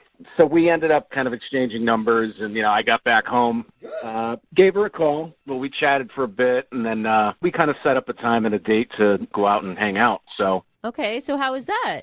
we went out to a small place, you know, kind of an outdoor bar, fire pit, kind of relaxing, you know, nothing uptight or anything. Okay. No. And what, I mean, but like, what was your interaction with her like? Did you guys connect?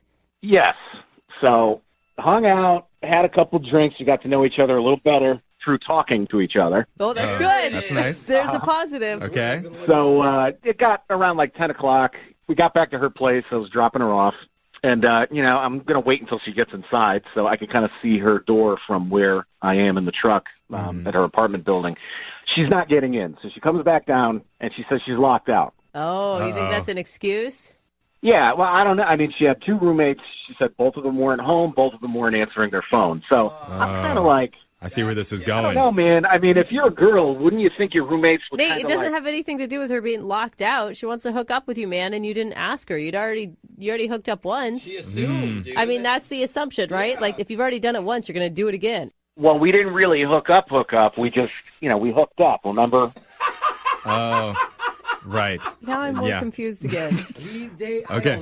So what? So you what break happened? down the door to her apartment? No, I mean, I just said, hey, you could come stay with me. It's not a problem. So, you know, I have an air mattress that I take camping that you can sleep on. So. Oh, air mattress, bro. Come on. Wait, Nate, I mean, that's cool. Like, I think that's fine that you guys don't want to hook up, or hook up. I don't know which one. You know, I didn't want to impose just because we had hooked up in the past. That's considerate. And, Did she agree to that? Yeah, she came back, and, we watched a little TV, but we were tired. Blew up the air mattress, turned the TV off, and then just kind of went to sleep. And I went in my room, and that was it. Was your place clean? Yeah, I mean, I wish I knew she was coming over. Yeah, but it wasn't a mess. And how did this whole encounter end? I woke up the next morning, and she's gone. Huh. So she called an Uber or one of her roommates or something to come pick her up. She must have. But I go where she was sleeping, where the air mattress is flat. Oh my God! You gave her a mattress with a hole in it? I mean, I had that air mattress for like at least 3 years. I take it camping. It's a queen size air mattress. The thing is very expensive. Okay. So I'm like looking at it, and I'm like, did she pull the plug on it? There's a hole in it. Yeah, it's an air mattress. Like, to have one for 3 years is amazing. Yeah, but this is a luxury air It's mattress. a Gucci air mattress, Brooke. Sorry. Dude, it was like $200. Dang. Wow. So wait, what are you saying? Like, you're sad that she had to sleep on the floor instead of an air mattress, or are you sad that? No, I'm kind of pissed about the air mattress, to be honest with you. What? So, are we calling her now so she can reimburse you for the air mattress, or do you actually want to see her again? Well, first I want to ask her what happened with the air mattress. Got it. Was it her fault or yours? And then maybe get another date? I don't know. That hole is kind of suspicious. You are a strange man. I just feel like you may just have to take the loss. No, but I also feel like you're trying to do things right. I just don't think they're going right. Right. Well, and the accusation that she destroyed your air mattress is that's probably a not going to go over well. Yeah, well, we won't bring that up, but we will play a song. We'll come back, we'll call Chanel, and we'll try and get you a second date update. Okay, Nate? I'm really, really hung up on this air mattress. Okay. Hold on, we'll do it after this. All right, if you're just tuning in for the second date update, we're speaking to a modern-day Lancelot. A true charlatan of chivalry. His name is Nate. He met a fair maiden named Chanel on holiday atop a mountain, Magical. where they engaged in some old-fashioned buggery. Oh. And after that trip, they went on a date back home again, where he drove her to a bar in his lifted pickup truck. A lifted white horse? Yes. No? At the end of the night, she did get locked out of her apartment, and like a true gentleman, he offered to let her sleep on the floor of his living room on a $200 air mattress. Yeah. The next morning was very upsetting for Nate because not only was Chanel gone, but his mattress was popped. A luxury mattress. And where did Chanel go? Is that right, Nate? Look, I could pick up the sarcasm in your voice, but I really want to get to the bottom of the air mattress ordeal. So. Me too. Well, I think where you went wrong is the true gentleman move is to offer her your bed and you sleep on the couch. Yeah, but I thought that would make her feel uncomfortable, being in a strange bed in a strange room all by herself, you know? So you think she took that anger out on your air mattress? I really want to make accusations, but I'm suspicious now. Okay. Okay. All right. Well, let's get to the bottom of this mystery. We're going to call Chanel right now. And maybe get him a date. Well, let's figure out the important stuff first. What did she do to your poor, helpless mattress? I'll tell you right now, she gets another date with me if we can get to the bottom of this. Okay. Ooh, she's All right. earned it. All right. I like it. All right, let's find out. Here we go.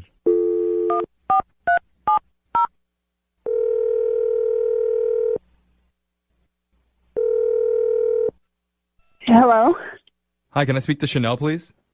this is Chanel. Hi, Chanel. My name's Jeffrey from the radio show Brooke and Jeffrey in the Morning. Do you have a moment to talk with us? Okay, what is this about? This is about a segment that we do called Second Date Update. That's where if you go out on a date with someone and afterwards if they're not calling you back, you can reach out to our show and we'll call them for you to try and figure out the reason why. Okay, so somebody called you about me? Yes. You're quick, Chanel. I know. I'm going to say that right now. Sometimes we spend like 10 minutes Yeah. trying to explain how this works to people. And we're like, no, seriously, they want to get in touch with you. But the guy that emailed us about you, his name is Nate. Oh my God, are you kidding? I am not kidding. Was that good? It totally sounds like something Nate would do. Really? Yeah, Nate told us about your interactions together, and he seems like an interesting guy. Yeah, he is quite interesting, a little awkward. Okay. I mean, it sounds like you guys spent a lot of time together from what he told us. In fact, he said that you guys hooked up, but not hooked up, just we couldn't really tell what he was saying, honestly. Depending on the definition. It was something in the mountains. Yeah. You may have kissed, we're not sure. We didn't really hook up in the mountains, and I could tell that maybe he was a little nervous, and I wanted to give him another chance. He's cute. He's charming in, like, a weird way. Yeah, he's unique. But even after the second time, and we had some drinks, and I thought he'd loosen up a little bit, I started to think that maybe he wasn't into me, or maybe he was a virgin, because he just was so awkward. He didn't touch me. Well, I think he was just trying to be like polite and be chivalrous and not take things too quickly. But you can do that. You can do that and still like be cool. Understand when someone's blatantly hitting on you. I mean, what was going through your head when he was blowing up the air mattress then? Well, first off, I was super confused on why he was pretty much forcing me to sleep on this air mattress. Like, I even told him, I was like, it's cool. I don't mind if we snuggle a little bit, like trying to ease my way in and not make him feel uncomfortable. But he just was very persistent that I sleep on this air mattress. So I rolled my eyes in defiance, but I slept on the air mattress anyways. Okay. Well, the air mattress is actually a little bit of a point of contention with Nate. What do you mean? Well, because when he went out the next morning, he saw that you weren't in the apartment anymore, and his air mattress had a hole in it. Yeah, it lasted like 3 minutes. I slept on it. I rolled around a little bit. I could hear the air wheezing out of it as I was laying on it. Oh, and you just know it's going to be a terrible night. At what point did you leave? Did you wait till you were fully on the ground, or did you bail on the air mattress before it was fully deflated? It's like Well, there's a little bit more, I guess. I don't know if I should even indulge, but I feel like at this point you guys know everything. So I did get up, maybe a half hour afterwards. I was just super uncomfortable on that air mattress, and I was going to go sneak into his bed. We kind of fooled around a little bit in the bed and hooked up, and I thought, that maybe he just needed me to make the first move. Yeah. Yeah, sounds like it. Yeah, well, the next morning when I woke up, I rolled over, and it was not Nate. It was his roommate. What? Wait. Hold on. What happened? So I thought that there was only one bedroom. Apparently there were 2 bedrooms. Oh, no. And his roommate has like the same build and the same hairstyle. And yeah, I was a little bit tipsy, so I had a good time with him. And I really thought, I was like, Nate surprised me. Wow, this is cool. Oh my God, you hooked up with his roommate? And you're the aggressor here. And you didn't realize till the morning. Yeah, the next morning, and the sun rays were coming through the curtains, and I obviously made a mistake, and I realized I made a mistake, so I called my roommate to get me the hell out of there. Can you imagine the roommate coming up like, I had the weirdest dream last night, you guys? I mean, he just went with it. That's the thing. The roommate just went with it? Dude, he didn't stop you and tell you? Or I mean, I don't remember him trying to tell me. He definitely didn't try to stop me. I don't know, but I didn't tell Nate because, one, I think it'd break his poor heart. And 2, I just don't want to be in an awkward situation where I have to be around those 2 guys well, again. Chanel, I hate to break this to you, but you did kind of tell Nate. Wait, what? I didn't tell you this, but Nate's been on the other line listening, and he heard everything that you said. Oh, my God. You're kidding. Yeah. Chanel, hi. Oh, my God, Nate. I'm so sorry. Yeah, that was quite an earful. A lot of info. Oh. I mean, I really definitely didn't mean for it to go down that way, but ooh. Well, listen. No, I don't think you can blame Chanel on this one. I think that it's all your roommate's bad, Nate. I mean, she was just trying to come in and have some sexy time with you. Right. And I mean, look, things like that happen, but do they? We got to talk, though, Chanel. Well, I mean, I felt like you were rejecting me. So even if I had gone into your room, you probably wouldn't have done anything.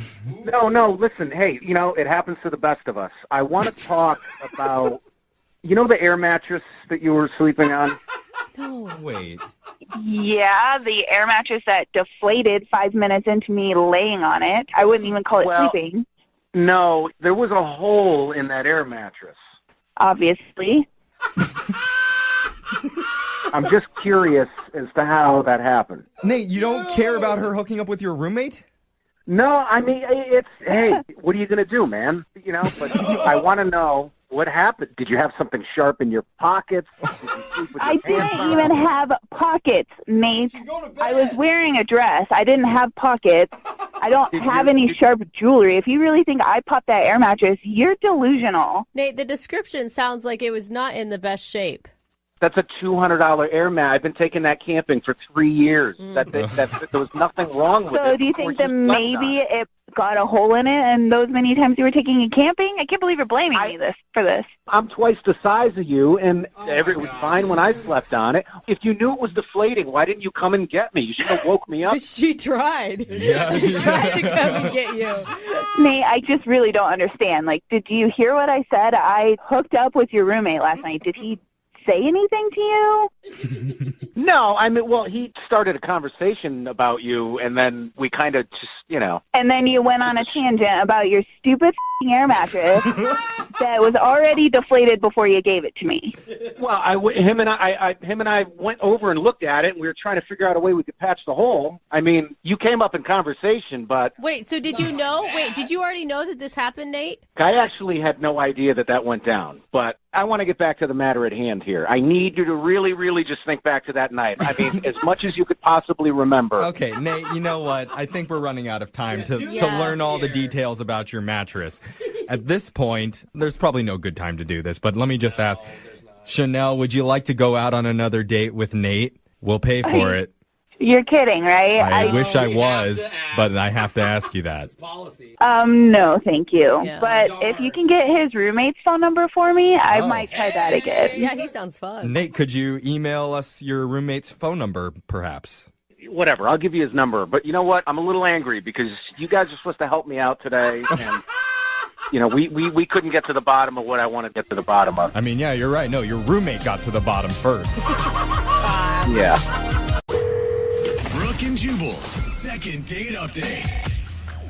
I didn't think people met anybody at a car wash since like the 70s, but apparently I was wrong. It's Brooke and Jubal in the morning because Jake is on the phone. Apparently that's where he met the girl that he wants to call today. He met her at a car wash. Not a lot of car wash parties in current day, but Jake, what's up? How are you? How you doing? Pretty good. So you met, what's her name? Melanie. Melanie. You met Melanie at the car wash?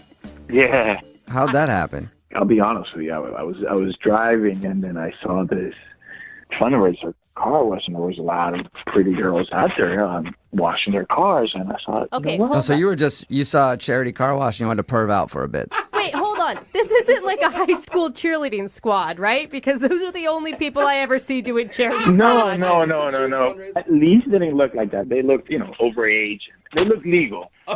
Oh my Okay. God. Again, So they this look is not a good legal. qualification So you for figured me. you'd pull in there and really do some detective work and figure it out. Yeah, I mean, I didn't really need a car wash, but, it was like a good excuse to get in there and then talk to some ladies. Okay, well, the lady that you want us to call Melanie, she's legal or she's a cheerleader in high school? Well, here's the thing, though. I went in there and I told them I want to get my car washed. So as I tried to talk to the few ladies that were there, they were all too busy, so no one's paying attention to me. So I went and I sat down, waiting for my car to get washed, and then I met Melanie.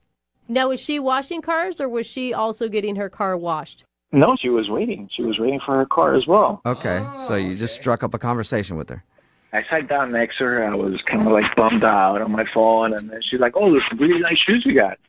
So I turn around and I look at her. I was like, "Wow, this girl's gorgeous." Okay. So I just started talking to her, and we got off on a good start. We had a nice conversation, and I asked her for her number. Let's have dinner. Okay. So, I mean, I'm guessing you guys went out and had dinner? Yeah. All right, how was it? I thought it was going great, but I guess I said something that she have said because the vibe just like completely turned around after that. What did you ask her? We were just talking, trying to get to know each other, and I was like, "Hey, so what do you make a year?" What? You asked, you asked her that? salary? Dude, that's like something you don't ask anybody, really. Well, that's exactly what she said. So the whole vibe just kind of went yeah. So wait, how far into the date when you asked that? Half an hour, 40 minutes. But we were talking about our jobs, and it just felt so kind of natural to ask her, what do you make a year? Do you Well, live that's in this never country? it's never Because- natural and it's never okay to ask somebody that.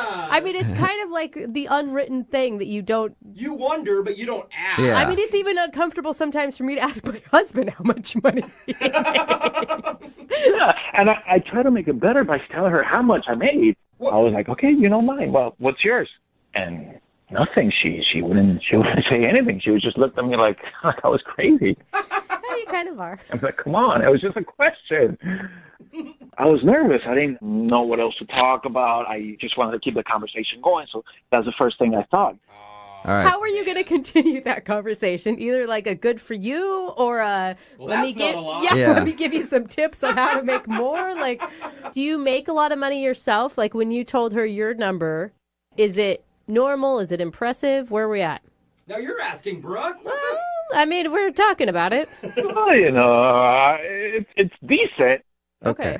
All right. So it's just an okay salary. It's not like you're trying to be like, I'm a billionaire. Yeah. Yeah, I mean, like, come on, I drive a Nissan Versa.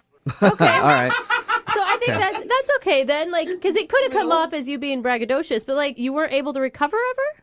You know, I was trying, but I don't know. It's just she wasn't really taking anything I was saying.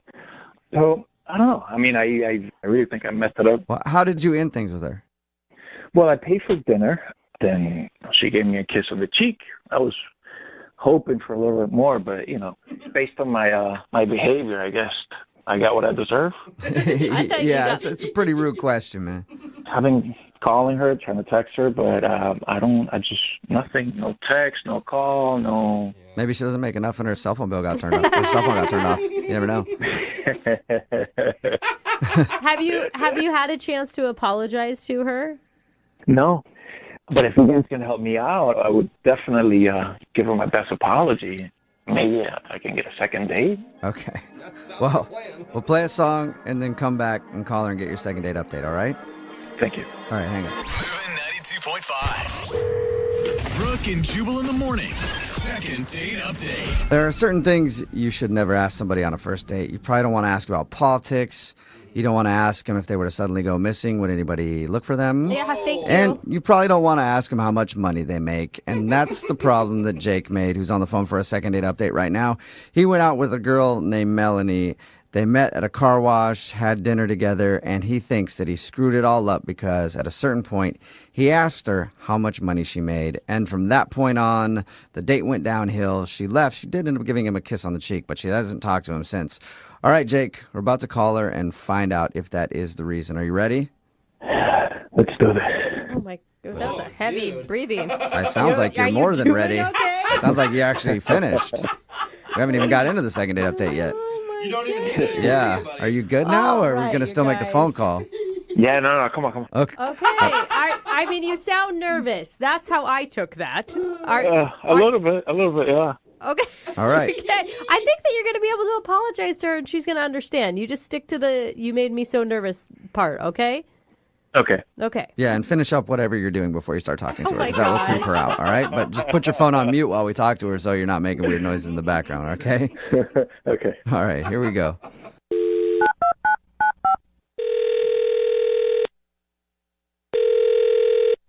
Hello?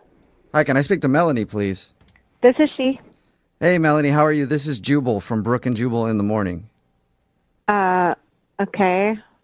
You don't know what that is, do you? No, what's up? Brooke and Jubal in the morning is a radio show. Well, yeah, I figured that, but who are you? What's going on? I'm Jubal from Brooke and Jubal in the morning, Hi. and we do a segment on our show called The Second Date Update. Have you ever heard of that before? No. Okay, well, I'll explain. A second date update is where if you go out on a date with somebody and then end up not calling them back after, they can email us to get you on the phone and find out what happened. And we recently got an email about you from a dude named Jake. Okay. You know Jake? Oh, yeah. Yep. Okay. So Jake told us about your date. Mm-hmm. And he also told us that you're not answering his phone calls or text messages or anything and is wondering why you're blowing him off.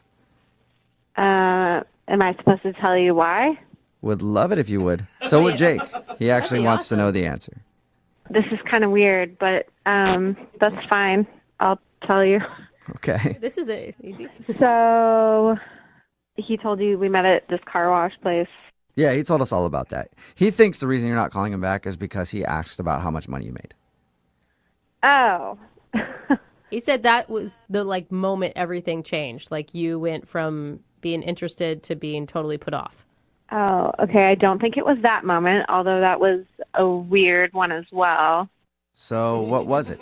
So Jake seemed really nice at the car wash, but I don't know, he's really not my type. How so? Did he tell you he's originally from Spain and he just moved over here? No. Not too long ago? We talked to him, and I heard an accent, but we didn't ask about where he was from or anything. Okay, so he's originally from Spain, and... That sounds pretty sexy to me. Yeah. Sure, yeah, except he went on and on, almost immediately from the beginning of our date. He went on and on complaining that, ever since he got here, that he's not been able to hook up with women, and he's so frustrated that American women are so uptight and they should be more, I'm not kidding you, he goes into this thing we need to be more free, we need to be more sexual.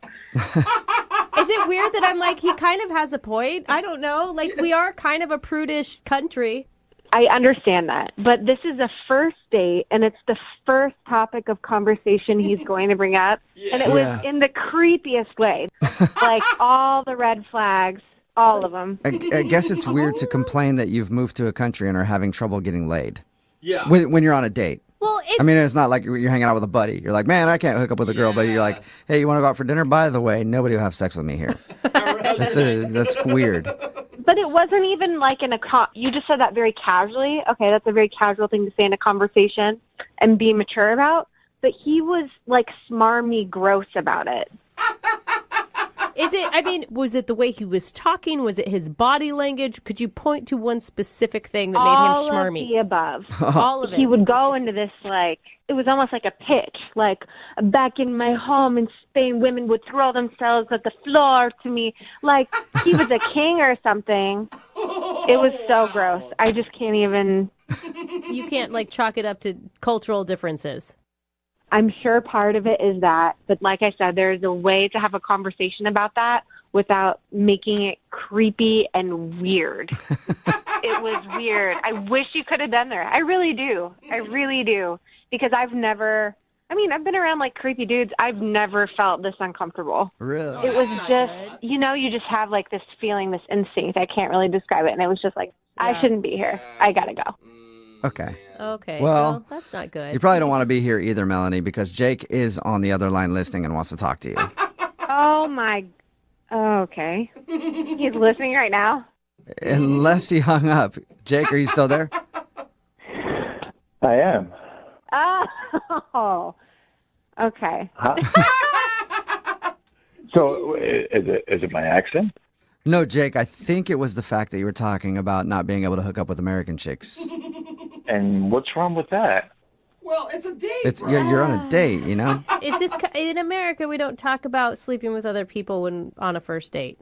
That's what I mean. I don't understand why you guys are so uptight about, sex, everything, In Spain, it's very natural to talk about those things, whether in a first date or you're home with your mom or your grandmother. It's all very free. Oh, wow. Grandmother.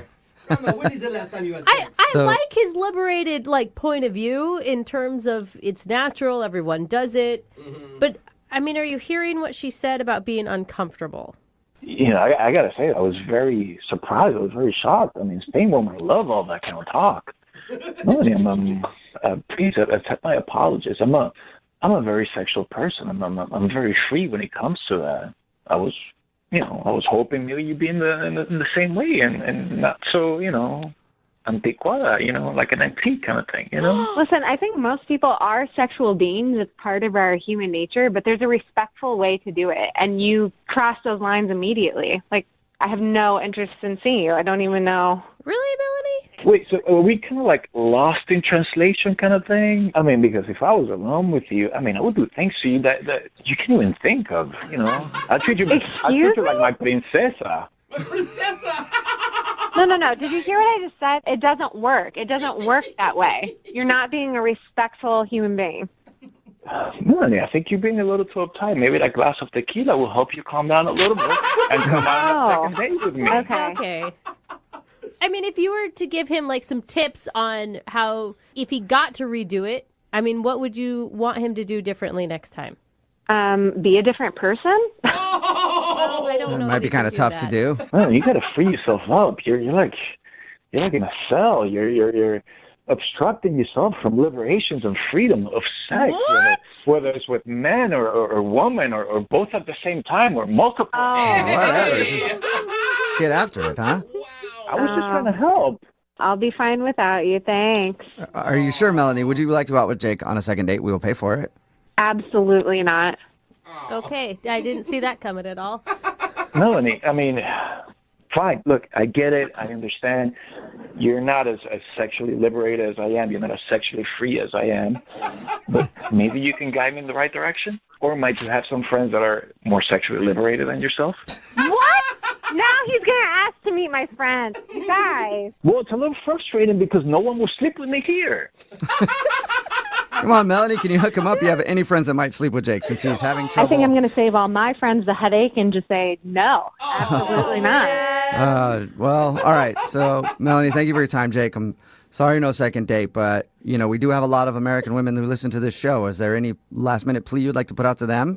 Yeah, to all the beautiful women out there, a mí me gusta complacer mucho a las mujeres. ¿Tú me entiendes? You know, I love to please women, and I'm having a hard time.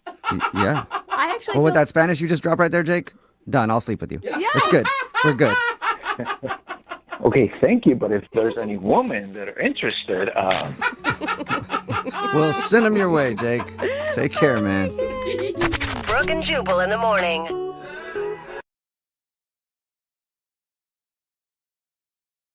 MOViN 92.5. Brooke and Jubal's second date update. They say in life, always leave somebody wanting more, especially in dating. You know, like sometimes you leave them wanting more by not even showing up to the date. Yeah, I don't think that's what they And mean. then you're mysterious. Kind of like what happened to Caitlin, right? Caitlin, you got stood up, apparently. That's what your email says.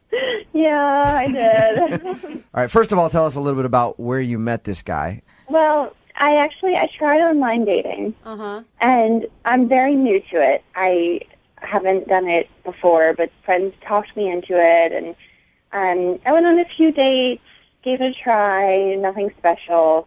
But then online I met Brett, this guy Brett. You didn't say where you met him. What website was it? Can I say? Yeah, sure. OkCupid. Okay, so not like the best dating website out there. Yeah. It's like OkCupid and Plenty of Fish are basically probably the worst places you can meet a dude. So you met this guy on OkCupid. How long did you chat before you decided to meet up? We were talking for a while, for like a week and a half before we decided to meet up. And I got really excited about him, even before we planned to meet up. He was really funny. He made me laugh. He was a good conversationalist. And I know it's online. Like, I know that doesn't mean he's going to be great in person. Yeah, it doesn't even mean he's going to be a he in person.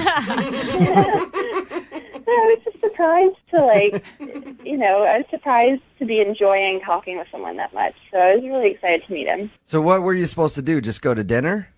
We were going to dinner, Okay. and I got there on time, and he wasn't there yet, and I waited, and he still wasn't there, and I waited some more, and he still wasn't there, and I waited. My gosh, that's so How long- awkward, dude. How long did you wait for him? Finally, it was like 25 minutes later. So you're just sitting at the table, just ordering drinks for yourself? Like, were you making excuses to the wait staff? Like, hey, I promise I got somebody coming to join me. No, I sat at the bar and waited for him. Oh, that's All right. smart move. Yeah. And you were So- probably checking your phone over and over again. Did you try to call him? I didn't call. It was 25 minutes, so it's like I was getting really mad, but that could be traffic. Like, there could be an excuse for 25 minutes, but yeah, I was like trying to hold back on calling. I was just trying to stay calm because I didn't want when he walked in for me to be all mad that he was late. I didn't want to start that way. So I figured he would have an excuse, but he didn't walk in. He just texted. And what did his text say? He said, it's not going to work out. So sorry. He said it's not going to work out, not like, It's hey, not going to work out. So sorry. So basically, the whole thing between you guys wasn't going to work out, or just the date for the evening wasn't going to work out? Like, hey, Yeah, I don't know. I mean, that's what he said, and I was like, "Oh, what's wrong? Like, is everything okay?" And he said, "It's a long." He just said, "Long story." Oh my God, I would have responded, "What the is your problem, dude?" Well, I said, "That's fine. Do you want to reschedule?" And he just stopped responding. So that's the last thing you heard from him was he said it's not going to work out, and then you asked if something was wrong, and he said long story, and that's it? That's it. And I mean, you don't sound angry, and you wanted to reschedule with him. I would be furious. I was, honestly, I am, and I was, but I was still trying to, like, give him the benefit of the doubt. Like, maybe something happened, like there was an emergency or a car accident or something. And so I actually went, when we were talking online before, he had mentioned that he lived in a nice apartment in Belltown. He has a doorman. Okay. And so I actually went over to Belltown, and there's not that many places with doormen. So I just kind of walked around and was talking with the doorman, and nobody knew him. And Wait a second. No. So you went. Hang on one second, Caitlin. Now you're all right. sketchy. Yeah. Now, we've been ripping on this dude, but you. After he did this, you actually went to try to track down his place by talking to doorman? Yeah, but Caitlin, do you realize that sounds a little bit crazy? I just wanted to make sure he was okay. No. Now, on your profile, are you honest in your profile? Are all the pictures 100% you? Yeah. There's so there's no way he could have walked in and been like, this is not the girl that I set up a date I with. mean, I'm a cute girl. I don't think You're not using that high school photo from 10 years ago. No, I promise. It's exactly what it looked like. All right, Everything's real. We're going to call him for a second date update. I'm going to do you a favor, Caitlin, when we get him on the phone. I'm not going to tell him that you tried to stalk him. Let's keep that between And us. talk to thank every you. doorman. I'm not going to tell him that because if I tell him that, he will not go on a second date with you. Do you want to see him again, or do you want to just find out what happened? I want to know if I should be pissed or not. Okay, but if you're not pissed, you'd like to go out with him again? Well, if he's got a good reason, I guess, yeah. And how long ago was this? 2 weeks ago. 2 weeks ago. Okay. I thought she was going to be like last night. I know. It just happened. I'm actually standing outside of his place right now. Right. Like I said, I'm going to leave that out. But, Caitlin, we're going to play a song, come back, call him, and get your second date update, okay? Okay. MOViN 92.5. Brooke and Jubal in the mornings. Second date update. If you're just joining us for the second date update, Caitlin is on the phone. She wants us to call a guy named Brett today. Caitlin actually met Brett online, showed up to where they were supposed to meet. He never met her there. All she got was a text 25 minutes into waiting for him that said it's not going to work out. When she asked why, it just said, long story. I'm personally very excited to see if we can get Brett on the phone. You know why, Caitlin? Because I think I figured it out. Really? I do. Oh, Nancy Drew over here. Yeah, last thing he texted you, he said, it's not going to work out, long story, and then he hasn't responded to you. What I think, and you can tell me if you think that I'm wrong, what I think is you almost had a date with a superhero. Oh, you think he's Superman? He had like an emergency to save the world, and that's why he didn't show up, and he's been out fighting crime ever since and just hadn't a chance to get back to you. What do you think? Well, I kind of thought maybe he was murdered, and that was like his text wall. Hey, sometimes superheroes, hey, there are supervillains out there too. Maybe he lost the fight. That's amazing that you almost had a date with Superman. Isn't that cool? No. All right, Caitlin, I'm going to dial the phone number, see if we can get him on the phone and get your second date update. Now, like you said earlier, you just want to know why he would do that to you, why he wouldn't show up and then blow you off and not even give you an explanation. If he's cool, you still want me to ask for a second date, though, right? I mean, he's got to be really cool and have a really good explanation. So he's got a lot of work to do, but if you end up liking his excuse, you will go out with him again. Maybe. Okay. Well, I'm going to dial the phone number right now and see if we can get him on the phone and get your second date update, okay? Okay.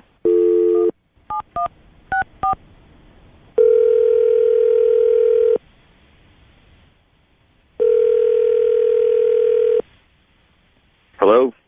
Hi, is Brett there? He's not here at the moment. Who am I speaking with?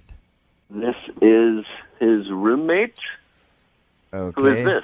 This is Jubal from Brooke and Jubal in the morning. How are you? I'm good. How are you? I'm all right, not bad. So, what's your name, roommate? My name is Paul. Paul. All right, Paul. So, are you answering Brett's phone? No, this is my phone. Okay. I'm calling because Brett, that's your roommate? Yeah, sort of, yes. Is it like a roommate air quotes? Here, look. Okay, Brett recently went out with a girl who listens to our show, and then he blew her off, and she gave me this phone number to call to get a hold of Brett. So, Okay. this is not Brett's phone? This is not Brett's phone. No, this is my phone. But Okay, why would Brett, he does give out my phone number every now and then. Brett gives out your phone number? Yeah, I mean, oh my God, this is hilarious. Can you explain to me what the hell is going on? Yeah, so I don't want to say his real name because I guess this is on the radio, but Brett came up with this plan, which is actually kind of a genius. But Brett is not a real person. What? My roommate just goes on these dating sites, and what he does is he has a profile. He's got his picture. He's charming. He's got a good job. Whatever. And apparently, girls really love the name Brett. Oh. So he sets up dates with, 2 or 3 girls at the same location. And when he gets to that location and the girls are there, he looks in and then picks the one he actually wants to go out with, and it goes from there. Are you kidding What? me? Shut up. And then the other girls have my phone number, or they call him or text him or something. So you guys work together on this? Yeah, sort of. I mean, I'll take phone calls for Brett, or I'll text for Brett, You sound like this is just a normal phone call for you. Do a lot of people call you and ask for Brett? Yeah, I get a couple of phone calls. They are usually from girls, so what threw me at first was you don't sound like a girl. I feel like one. So when a girl is sitting by herself, stood up at a bar, and texting about where you are, you're the one that's actually texting them and saying that, oh, something came up. Yeah, sometimes, unless he chooses the girl that has my number, and then it's a whole other thing. But you yeah, guys- usually I'm the one texting. Well, that is a very elaborate scheme. Yeah. And what do you get out of it? I mean, at least he's going on the dates. Why are you doing this for him? I'm bored, so it's bored. Oh my God! You sound like it sounds so much like you don't care at all. Like you're just like at least be like nervous and trying to cover it up. It sounds like you don't care one bit. I mean, I don't really care. I mean, I think it's funny. Like, we sit at home. All right. Dude. Well, the reason I was calling Brett was because Brett did that to somebody, and I guess you texted her back. Her name is Caitlin. I don't know if you remember Caitlin. I'm sure Caitlin? That sounds familiar. Sounds familiar. All right. One of the many. Hey, Caitlin is actually on the phone with us I'm because so disgusted. This is she was hoping You're to. disgusting. She was hoping to talk to Brett. How the did you guys do this to me? It's so I mean, I don't know who you so are. I didn't offensive. do anything, but like, I just texted you that it was. I guess it was like not going to work out or something. I don't know what I said, but I don't even understand how you can be friends with this guy or help him. This is horrible. Do you I've known realize? for a long time. Do you realize girls these are women? crazy. Like, this is like just a fun thing we're doing. You're calling girls crazy? You guys are putting so much effort into just with women. I don't understand. Like, you're just as big of a douchebag as this guy is. You're just as big of an ass. Hey, look, I mean, like, he was talking to you online. Like, maybe you don't look like your picture online. Maybe you I lied do to him look like my about picture. I something. look exactly like my picture. Maybe he doesn't look like his picture. That's what you said. He's full of and you're helping him. I mean, that's one of my best friends. I don't He know told me if he you lives would in like what you're Belltown saying with a about it. doorman. It sounds like you guys live on some disgusting hole of an apartment and just like stay women together. What the hell is that? It's so disgusting. Brett, do you even remember Caitlin? I mean, I remember that name in my phone, but, I mean, again, it was like 3 texts. It was like, it's not going to work out, can't I talk texted right a now. lot more than that, and he didn't respond, or you didn't respond, so you. Wait. See what I'm saying about girls, man? I mean, they're all Yeah. like this. Hey, dude, you're right, man. Hey, you know what? You bait and switch girls, you fool them, and then they want to get angry about it, I'm completely with you, whatever your name is. All right, well. So disgusting. I had no idea it would be something that ridiculous. This is the most pathetic, disgusting story I've ever heard. Hey, Caitlin, like, I know that was my roommate, and that's a totally different thing, but if you want to go out sometime, you got my number. Like, Oh, my God. You did not. Absolutely not.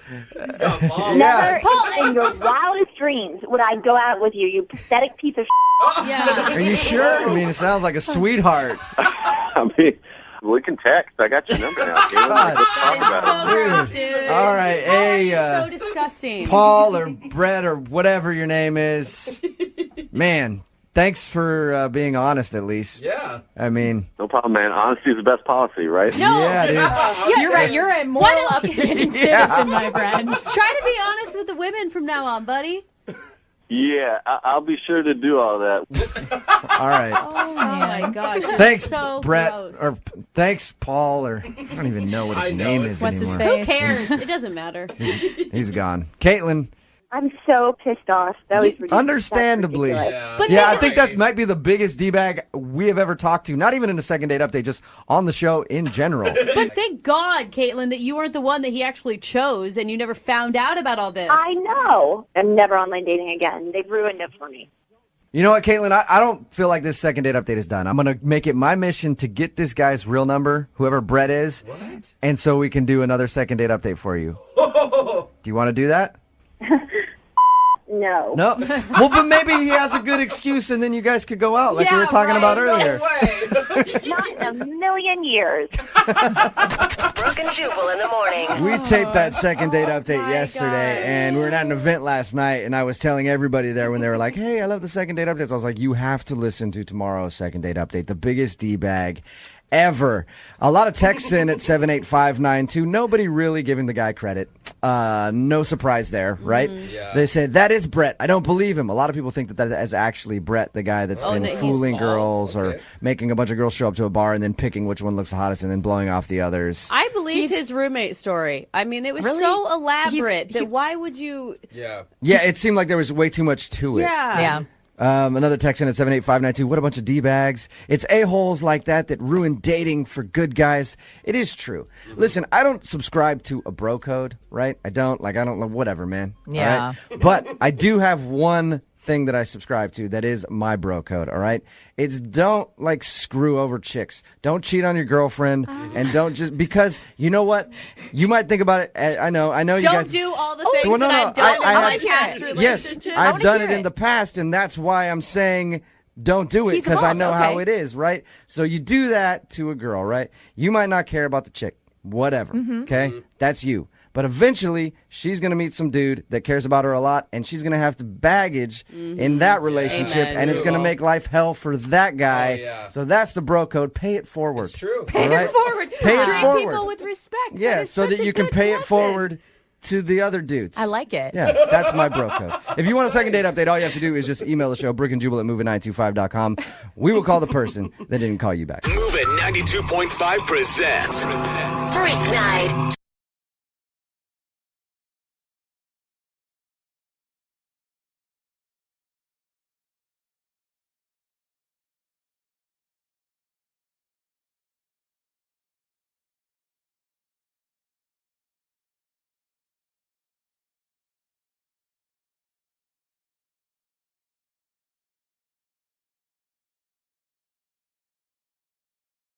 Need LASIK? Trust the experienced team at the LASIK Center at Evergreen Eye Center. No glasses, no contacts, no limits. What will you do? LASIK at evergreen.com. MOViN 92.5. Brooke and Jubal's second date update. Nothing can bring two people together like vats of blood. What? Oh, gross. Like Did I that? just- Why'd did I you just say that? that? Did I just say that? That's a weird comment. Yeah, we're I gonna. guess it'll make more sense when I explain to you where the guy who's on the phone for a second date update today met the girl that he wants to call. They met while giving blood. That's probably a better way to say it than just vats of blood. Yeah. Sorry, I was being unclear. I thought we were actually going to talk to some vampires. His name is Miles. Miles, how you doing? Hey, what's up, guys? How's it going? Not much. Thank you for your email. So it says that you met the girl you want to call while donating blood? Yeah. Basically, I like to donate blood to my local hospital and stuff. Okay. Was she a nurse, and every time she'd go to poke you with the needle, you'd play like, ooh, stop it, you silly. Yeah. I wish, man. But Guys, what is with all the nurse fantasies? Always, you guys. Nurses are sexy. You're not supposed to poke me.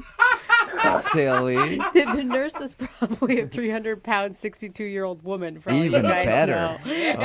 Oh, man, way to really fulfill that fantasy. All right. Sorry we got sidetracked again, Miles. Tell us about the girl that you met. her name's Emily, and she was also donating blood, which was kind of cool. You know? I could see how that'd be an easy conversation starter. Yeah. Yeah, she was really hot, like nice hazel eyes and nice brown hair, and she was really cute. So I was like, you know, I did my little Mac thing, you know. I was just like, hey, so you're donating blood, you know? Hey. So wow. So looks like you're donating some blood. That it's a good place to do that. Seems like you're a smart gal. That is a Mac line if I've Showed ever up heard one. to the right venue for that. Did you lay some sweet lines down on her like that, Miles? Yeah, well, kind of, you know. I mean, I saw her, and she looked really nervous, and I was wondering why. And apparently it was her first time donating blood. So, you know, I wanted to smooth out with her, so I wanted to calm her down, you know, because, you know, I'm a blood donating vet. You know, I've been doing it for, like, years. Okay. I feel like you should have a badge for that. Yeah. Yeah, but, you know, I calmed her nerves down. I just told her ins and outs, like, it's pretty clean and all that stuff. And that's when we started, like, clicking, and that's when we started talking. And it was really going good. So I was like, hey, afterwards, if you want, maybe we could, like, grab a cup of coffee, you know? Okay. And we did. It was pretty cool. Nice. Great conversation. But, I don't know, like, she never got back to me, and I'm just curious why. You know? So when you guys went to coffee, what did you guys talk about?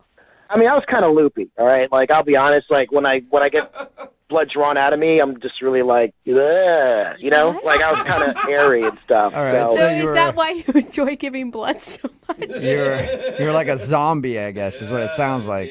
So I don't know if it's like maybe I wasn't 100% aware, you know what I'm saying? Okay. So I'm kind of worried about that. If you knew you were going to be woozy and kind of an idiot after you gave blood, why did you ask her to coffee to begin with? Think about it. Like, you know, you just met somebody donating blood, and he was like, hey, let me get your number. I mean, what's the success rate of getting called back, you know? So I figured, let me just try to sell myself to her, you know what I'm saying? Okay, Yeah. and so do you feel like you just didn't sell yourself well, and that's why she's not calling you? No, I think I did. I mean, like, she told me to call her back. She was like, yeah, she was really positive. She showed me positive vibes. She showed me positive stuff. I mean, she said definitely call me so we could go out on a real date. She said that. So you guys went out for half an hour, had coffee. It was just normal, and she said call me, and now she's not responding to anything. Well, all right. So I've been thinking about it since then, and this is the only thing I could think of that probably was, like, a trigger or something. Okay. I was talking about, like, donating blood, right, and how, like, cool it is and stuff, and how, like, it's great, it's positive. But I also told her how, like, I think it's really cool, like, when you donate blood, how, like, you're watching the blood go through, like, the tubes and stuff. Uh-huh. Like, it's kind of surreal. Like, you kind of look like you feel like a cyborg or something. Like, you know, like the blood to the machine and, like... Whoa. And, like, Is it weird that I kind of get that? I'm like, yeah, I don't know. When I donate blood, I think the same thing. Like, whoa, that was in my body, and now it's not, and it's going to go into somebody else's body, and that's crazy. All right, you're both weird. Yeah, exactly. I mean, that's what I'm saying. I mean, I kind of feel like an android, I think life-giving figure, you know? But it seems like she felt the opposite. Like, she kind of cringed when I brought that up. Like, ew, really? Like, if I'm some type of weird vampire dude or some stuff like that. I don't know. So maybe you creeped her out by saying how much you like watching the blood come out of your body. I mean, when you phrase it like that. And how many times have you tried to call her since your little date? Just twice. I tried contacting her. Once by calling, and then I just sent her a text, and then I stopped. It's been over a week. Do you think maybe she could have donated all the blood in her body and Yeah, that's it, Jubal. That's like good. they took too much and she's not with us anymore? Oh, no. Oh, that'd be sad. They just they literally dehydrated Yeah. her. She looks like an empty Capri Sun packet. Just all the liquids are gone. She's on the floor of the place right now. Well, I hope that didn't happen. Yeah. I Me mean, neither, yeah. All right, Miles. We'll play a song, come back, call her, and get your second date update, okay? All right, man, thanks. Yep, hang on. MOViN 92.5. Brooke and Jubal in the mornings. Second date update. Coming soon to a theater near you. Miles. Normal guy from the city, a little rough around the edges. not scared to pour his heart out or his veins either. Emily, cute and timid, and her first time at a blood bank. How would these two crazy kids navigate this world together? Who knows? In the unexpected smash hit comedy of the year. How do you spell love? We spell it with a capital O positive. That's right. It's Miles and Emily in the feel-good hit of the year, Love at First Prick. Welcome back to your second date update. If you couldn't tell by that recap, Miles is on the phone, and today he wants to call a girl named Emily. They actually met at the blood bank. They were both donating blood together, and afterward they went for coffee. He says that they had a great time, but now she's not calling him back. They had coffee for about a half an hour. She left. She also said, hey, call me so we can go out again. He's tried that. It's been over a week, and he hasn't heard anything from her. I'm actually confused on this one for you because not only did she give you like a super positive message at the end of your date, but you're a guy who obviously wasn't just out trolling for chicks at a blood bank. Like, you weren't trying to play her or anything. You're actually doing some good for the community. Yeah, I mean, that's what I do. I do good things, so. Okay. All right. That was to the point. Well, we'll see if we can get her on the phone and find out why she's not calling you back. All right, man? All right, let's do this. Here we go. I'm going to dial her phone number.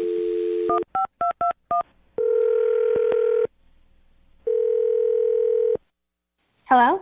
Hi, is Emily there? This is she? Hey, Emily, how are you? This is Jubal from Brooke and Jubal in the morning. I'm sorry, who is this? Jubal from the blood bank. No. What's that laughing in the background? Laughing? I don't hear any laughing. Are you feeling okay after donating blood? Because I don't hear any laughing. Give her a break. Now there's a woman on the phone. What's going on? There's Emily. 3 people on the phone. Yeah, hi. How are you? I'm a little confused. Okay, that's normal. This is Jubal from Brooke and Jubal in the morning. It's a radio show. Okay. Why are you calling me? Well, I'm calling you because you recently met somebody. His name is Miles. And Miles sent us an email because he told us how you guys met at the blood bank.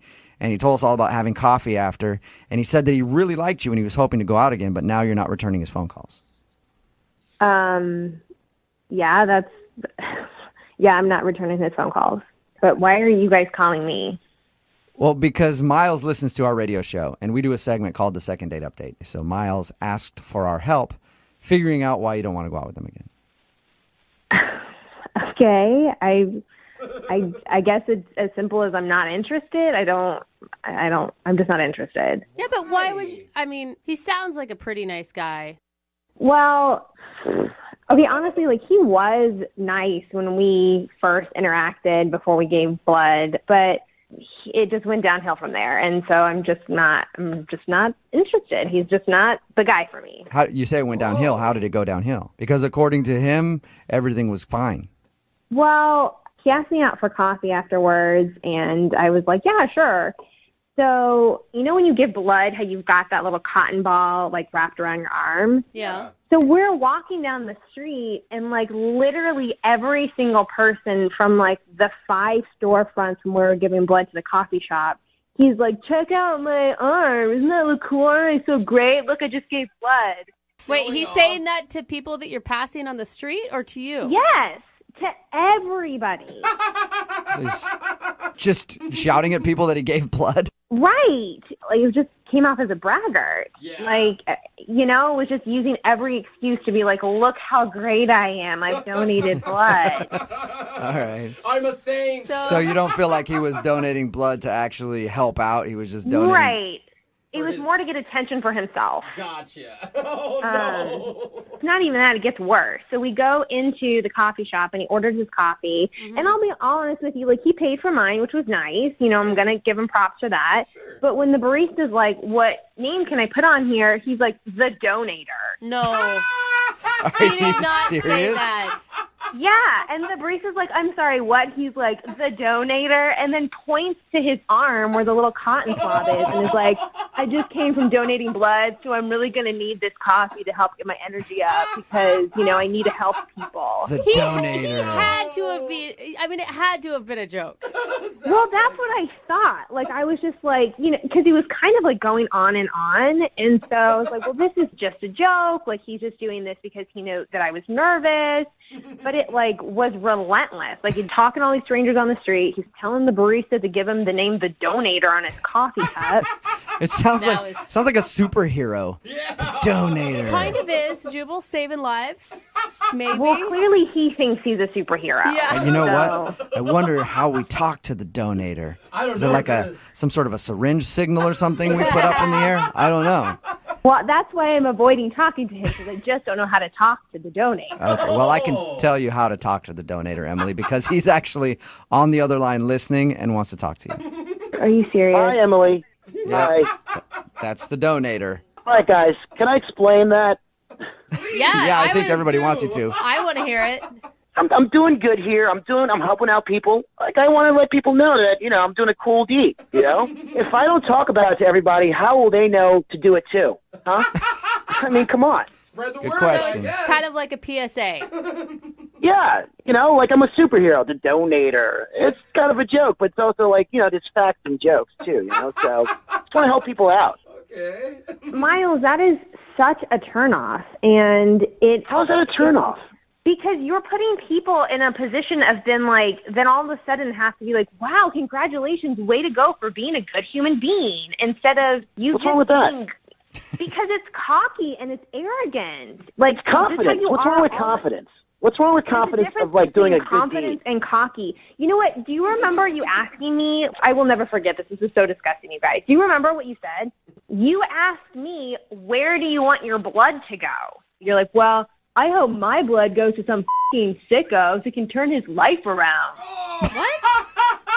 Exactly. Do you say That's not psychotic? I don't get it. Like, to me, it sounded like he was probably wanting to help some drug addict, and he thought that his blood would somehow morph this person into being sober. No. See, you don't get it. I meant a sicko. Like someone who's sick out there that needs blood. I don't know. There's all these types of diseases and all these sickos out there. They need healthy blood. There's a good red-blooded American like me. A good red blood. oh god. Hey, I'm not trying to offend anybody, all right? I'm just trying to help people, all right? Okay. What's wrong with that? I don't get it. Because I'm trying to help people with my healthy blood. I just want to help out a sicko, okay? That's what I do. That's what I try to do. That's what I do. I help out sickos. Be healthy. But I feel like the choice of words is not the best, Miles.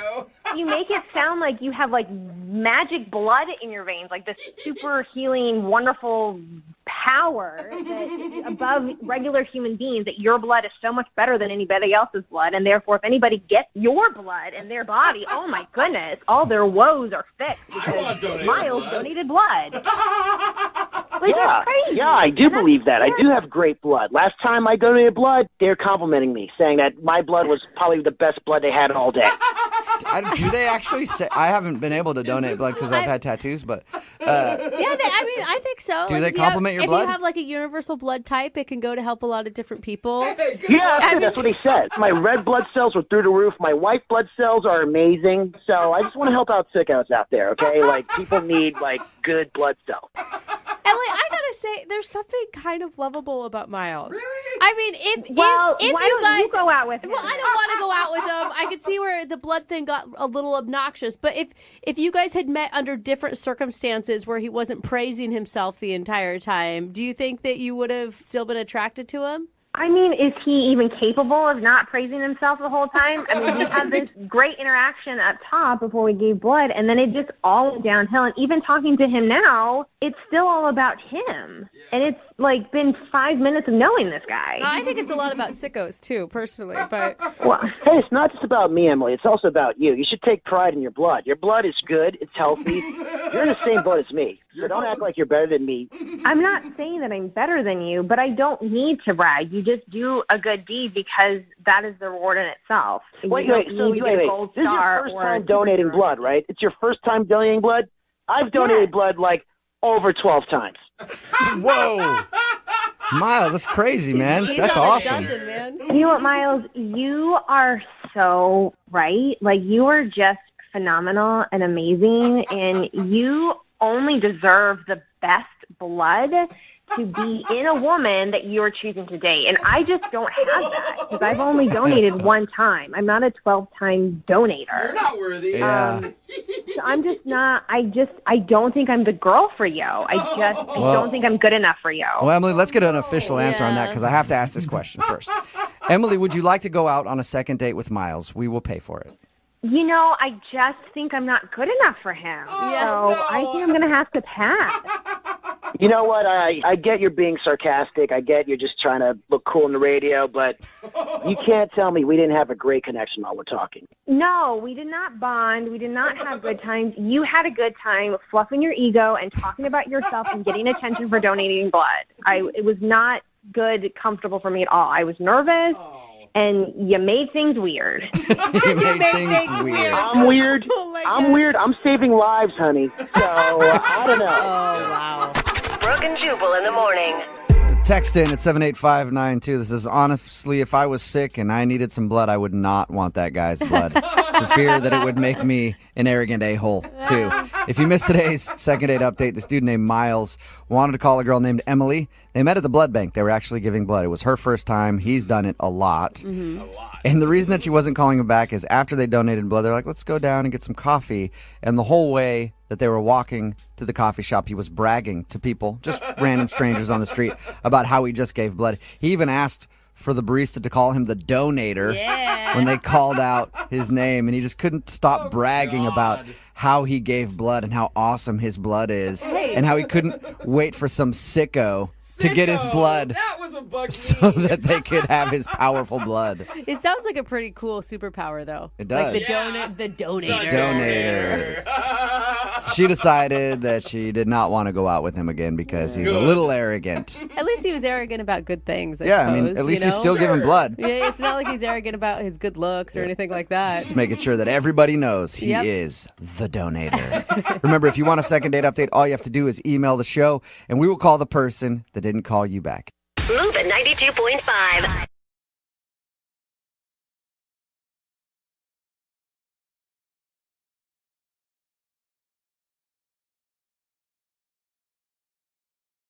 MOViN 92.5. Brooke and Jubal's second date update. You remember being a little kid, you're in school and you're coloring something in your coloring book, and then you see the girl that you like. And you know that she's coloring something too. Yeah. So you walk over to her, you figure it's a good opportunity to bond over something. Yeah. And then you look at what she's coloring and you say to her, "That's terrible.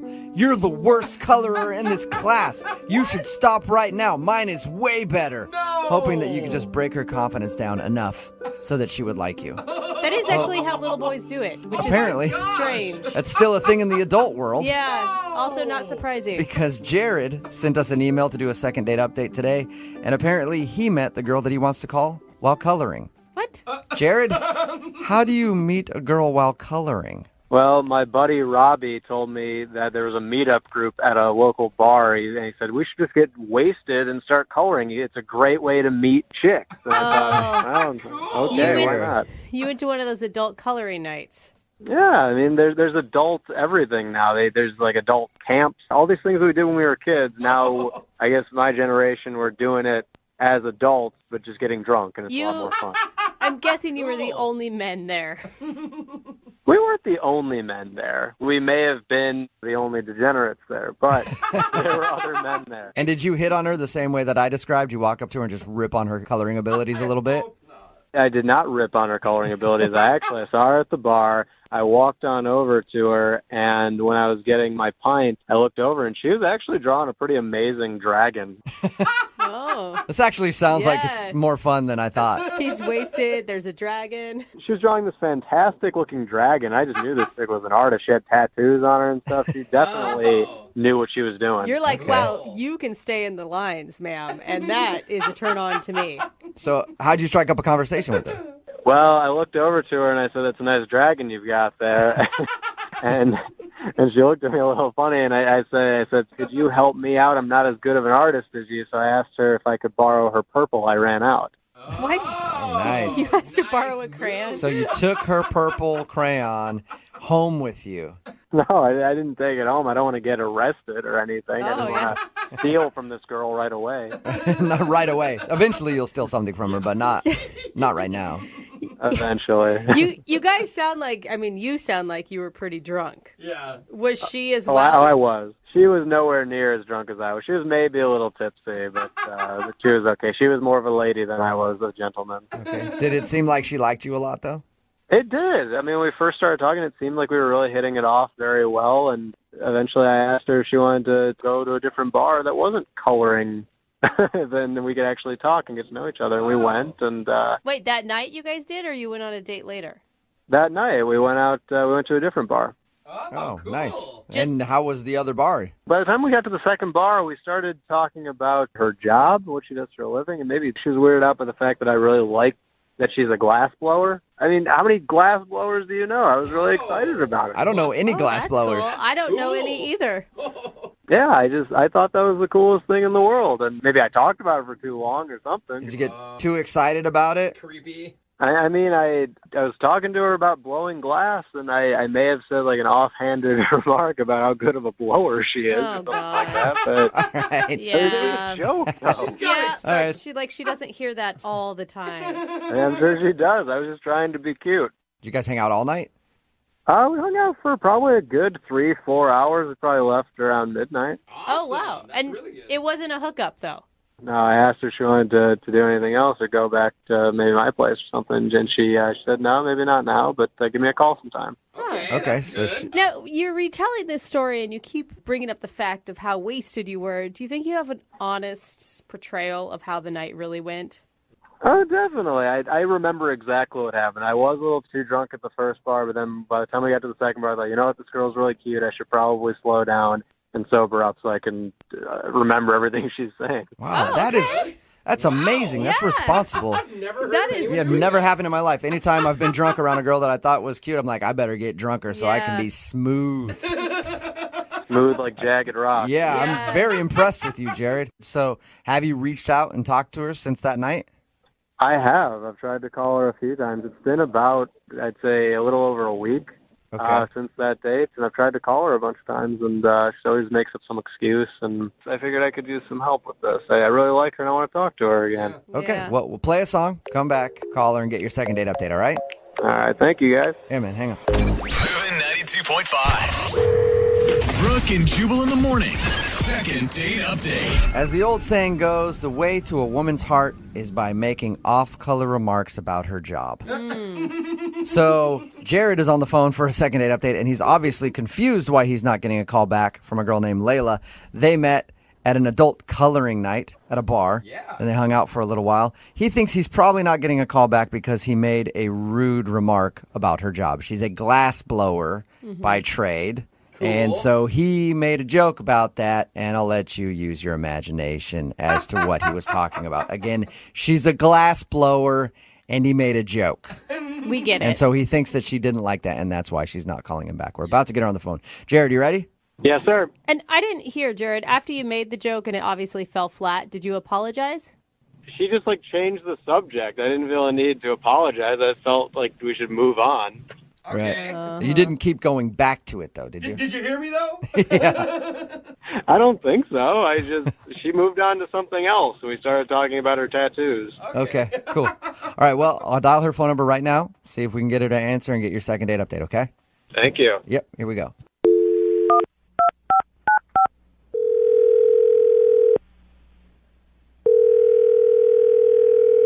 Hello? Hi, can I speak to Layla, please? Yeah, this is she. Can I ask who's calling? Sure you can.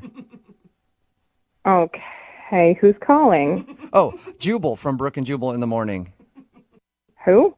Jubal from Brooke and Jubal in the morning. It's a radio show. It's always funny to me. What's all that? That is Brooke and Jose and me, Jubal, we're from all Brooke and here. Jubal in the morning. It's a radio show.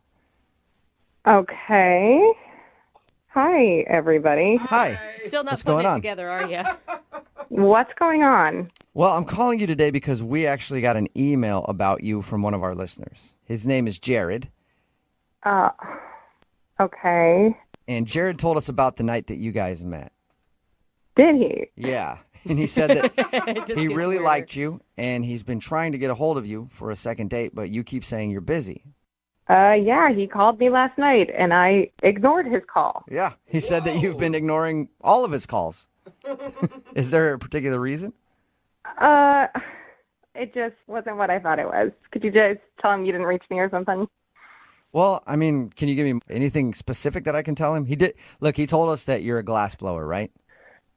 Oh, yeah, he mentioned that. Yeah, he did. Great job, by the way. That's really cool. But he said that he also made a really bad joke about blowing things. Oh. And he thinks that that's the reason you're not calling him back. I mean, among other things. Was it, I mean, like, that was bad and made me roll my eyes. Did he just come off kind of like a bro? I mean, yeah, he was just really immature. Like, that joke, whatever, probably like 90% of the people that find out what I do make that joke, and then we move on. Right. But, like, I don't know. It got weird. Well, what do you mean immature? Like, okay, so he told you about all the coloring. Like, that was a coloring night at the Yeah, bar? he said you were really good at it. I am good, and I love it. It's relaxing to me. It's something that brings me joy. And we, at one point later in the night, like traded coloring books to look at each other's work. And I'm going through his and come across like a deer with female parts drawn onto it. Oh, that's good. So, Well, I would go with other female parts, Jose. well, what are we talking about? What parts were drawn on Like, it? why do you guys need to know the specifics? I don't know. You're right. It's funny. I'm not going to tell you. You can Okay. use your imagination. So it was I don't basically like wanna paint a picture. a deer-human hybrid that he had drawn. Yeah, a very inappropriate one. Okay. In a children's coloring book.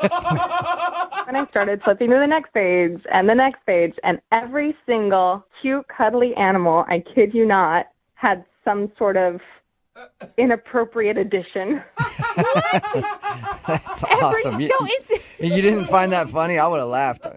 I mean, yeah, like 10 years ago, but I enjoy coloring. It really, like, it means something to me. I'm an artist, and, like, sorry, I'm not interested in dating a 12-year-old boy. Maybe he thought you would think it was funny, too, don't you think?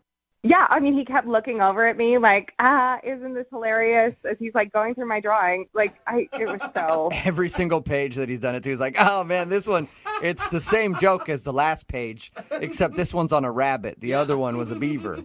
I kid you not. He said to me at one point, hey, look at this giraffe. Guess what's longer than its neck? Oh, my gosh.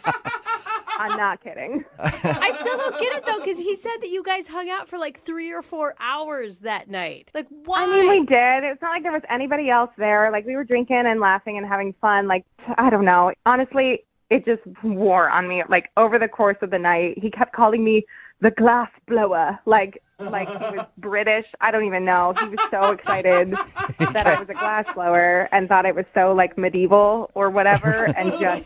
It was so obnoxious, you guys. Okay. Well, I have some news for you, glass blower.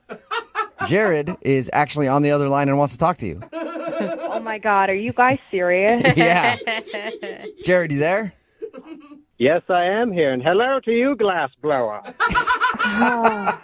He's not stopping with it. Jared, she didn't like that you kept calling her that. I wouldn't continue it. Come on, she thought it was funny. She laughed every time I called her glass blower. It made me laugh, but I don't know if for the same reasons.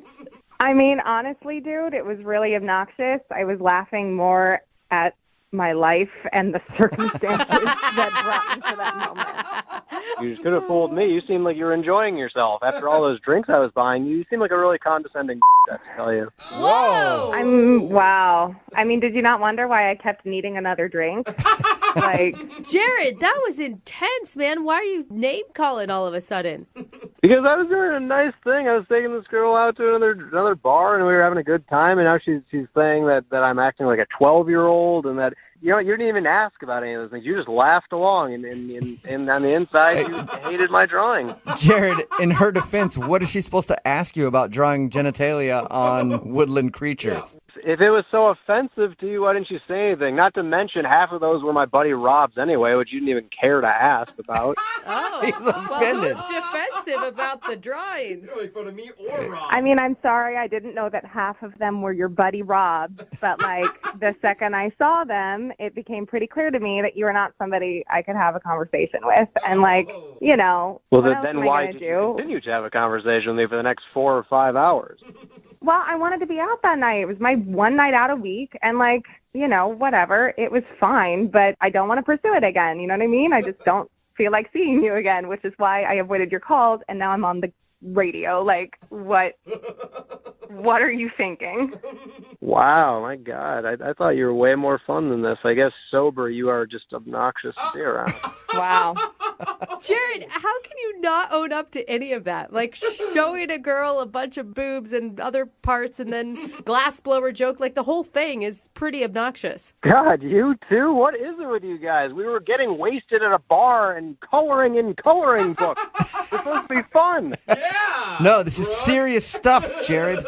Well, apparently, for the girl that has Tolstoy written on her arm, it must be pretty serious.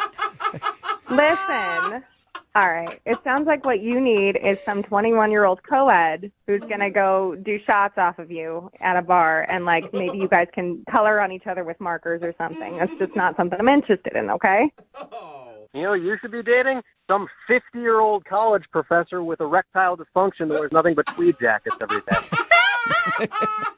Great. If I can have a conversation with him, I'm set. All right, well, it looks like you two have figured out your type at least, but I still have to ask the question.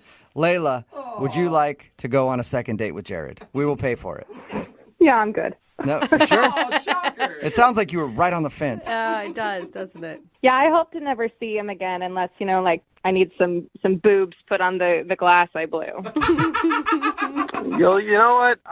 This really was eye-opening to me. I don't need to date this girl ever again. Thank you guys for doing this for me. I guess I just need a college girl that has no brains in her head at all, right? Yeah, please, enjoy. Just don't call me anymore, okay? I will, glass blower woman. Enjoy your life. Glass blower woman. Glass blower you're woman. very witty. Thank you so much for gracing us. You are the glass blower woman. Yes, Blow okay. away. Thank you so much for your wit. Glass blower! Brooke and Jubal in the morning.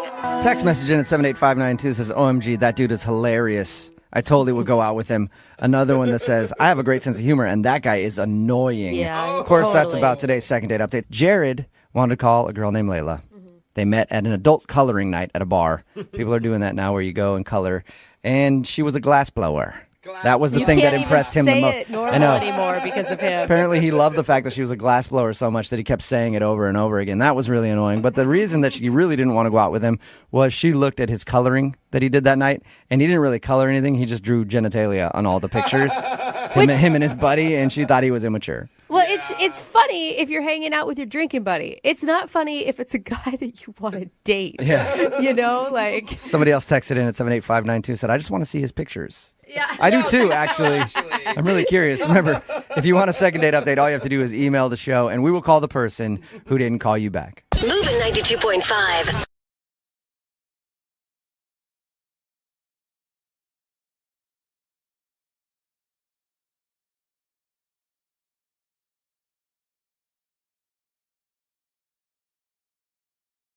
Looking for the perfect birthday or anniversary gift or a special date night? Well, then you need Zodart, Seattle's only exotic car rental company. Visit Zodart.com to book an exotic special car for that very special day. MOViN 92.5. Brooke and Jubal's second date update. Hey, what's up? Hey. What's your name? My name's Donk. Donk. Oh, what'd you say? Let me take this compression sleeve off my ears. You know, it helps you work out, right? It helps the blood stay in your ears. Anyway, you want to go out sometime? Hold on, I'll be right back. I'm going to go lift my body weight, like 2 times my body weight. And then I'll be back around to this corner of the gym to talk to you. All right, cool. Remember, my name's Donk. Nice seeing you. I'm assuming that's what happened for the guy on the phone today who wants to do a second date update. He said that he met the girl that he wants to call at the gym. His name is not Donk. His name is thank Robert. God. What's up, Robert? Sure. Hey, how are you? I'm good, man. How are you? I'm doing well, Hoping you can help me. So your email in said that you met a breezy while you were at the gym, right? I did. How'd that go down, bro?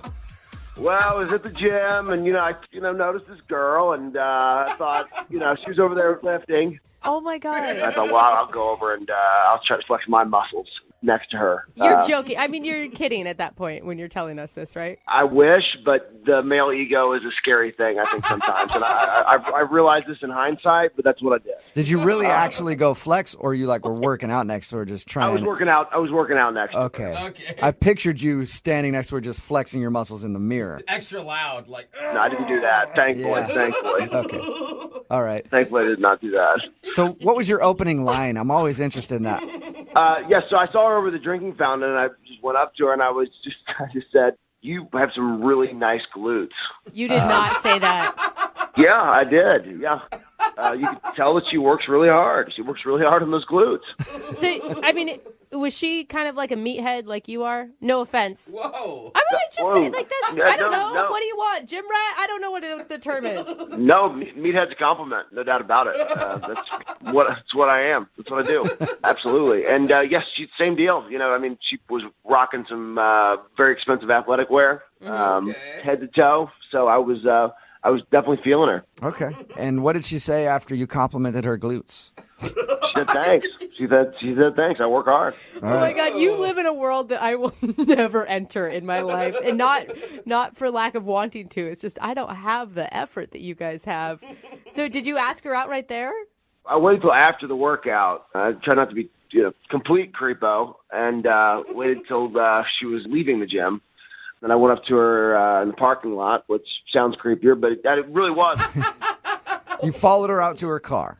I did do the follow to the car. Yeah, women love when big muscle-bound men follow them into dark parking lots. And what did you say there? Like, how are you going to drive a car with those big glutes? Like, you even fit in the seat? That's pretty good. I wish I had said that. No, I just said, hey, what are you doing tomorrow night? You want to go get dinner? It's pretty simple, pretty straightforward. Okay. And she obviously said yes to that. Otherwise, you wouldn't be doing a second date update right now. How did dinner go? It was good. I rocked my good luck button-down shirt, which always makes me feel good. Nice. Sometimes the shirt makes the man, I feel. Okay. And dinner went great. She has great glutes, but she was wearing this little outfit where her calves were really accentuated. I was super feeling her. What about her personality did you like? Personality-wise, she was cool. Yeah, we had some good conversation. What did you guys talk about? I told her that I run a couple different businesses, and I kind of went on a bit of a rant, and I'm afraid that maybe it was too much. It was just like one time, but it was kind of went on a little bit of a rant about my businesses. When you mean rant, I automatically think like angry rant about your businesses. What do you mean by rant? Well, I did talk about a guy that had screwed me over in business once. That's why I think it feels like a rant. Okay. Yeah. Are you an angry guy? Not particularly, but I am when I'm crossed. You know what I mean? Like, I think I'm a pretty happy guy day to day, but if somebody screws me over, then yeah, I get pretty fired up. You mess with the bull, get the horns. Yes, exactly. Okay. What was her reaction to you going off about this dude? It seemed fine at the time. I didn't think anything of it because it was just, like I said, it was like one time. It was just like a brief little moment in the date. But that's why I'm thinking that maybe that's what it was. I don't know. Was she awkward after that? Not particularly, but she didn't say a lot. She was just kind of looking down, she crossed her legs a couple of times, which I like the calves. But anyway, she was very fidgety, Okay. Yeah, women don't tend to like it when guys rage at the dinner table. Well, it wasn't a rage. It was a rant. Rant's just like a degree less than a rage. Yeah. Okay, so you weren't going totally crazy. So that makes it better. How'd you guys end everything? Well, I asked her if she wanted to go get a drink somewhere else because I thought it was going pretty well. She said no, she needed to go home. So I walked her to her car and gave her a hug goodbye. I thought it'd be polite, and that was it. Have you talked to her since? I texted her once, and I said, I'm headed to the gym. Are you going to be there today? And then she just said, I worked out yesterday. Whoa. That's it? That's all she said? That's all she said. And then I'm like, I was at the gym yesterday, and I was there for a good period of time when you would have been there and I didn't see her. Okay, so you think she's lying to you about that? Yeah, I do. And you haven't seen her at all in person at the gym? I have not, no. All right. Well, we'll play a song, come back, call her, and get your second date update, all right? Awesome. Thank you. Yeah, man. Hold on. MOViN 92.5. Brooke and Jubal in the mornings. Second date update. If you're just joining us for today's second date update, Robert is on the phone, and today he wants to call a girl named Chandra. What do we know about Chandra? She's got an okay personality and some great glutes. Oh, man, those glutes. And some calves, some wonderful calves as well. That's what Robert liked about her. They met at the gym. He complimented her glutes. They went out for dinner, and now she's not calling him back. Robert, we're about to call her and see if we can get her on the phone and find out what went wrong. Anything else that you'd like to add before we call her other than the glutes and the calves? No, I just want to say thank you. Thank you. I'm very curious to hear what she says. This is awesome. I feel like it's going to be something pretty extreme because it sounds like she switched gyms just to avoid you. To me, I'm just saying, you haven't seen her there. Whoa. Yikes. That's bad. We're going to hope that's not the case. We're going to hope that's not the case. All right, we'll find out right now. I'm going to dial the phone number and get your second date update, okay? Thank you. All right, here we go.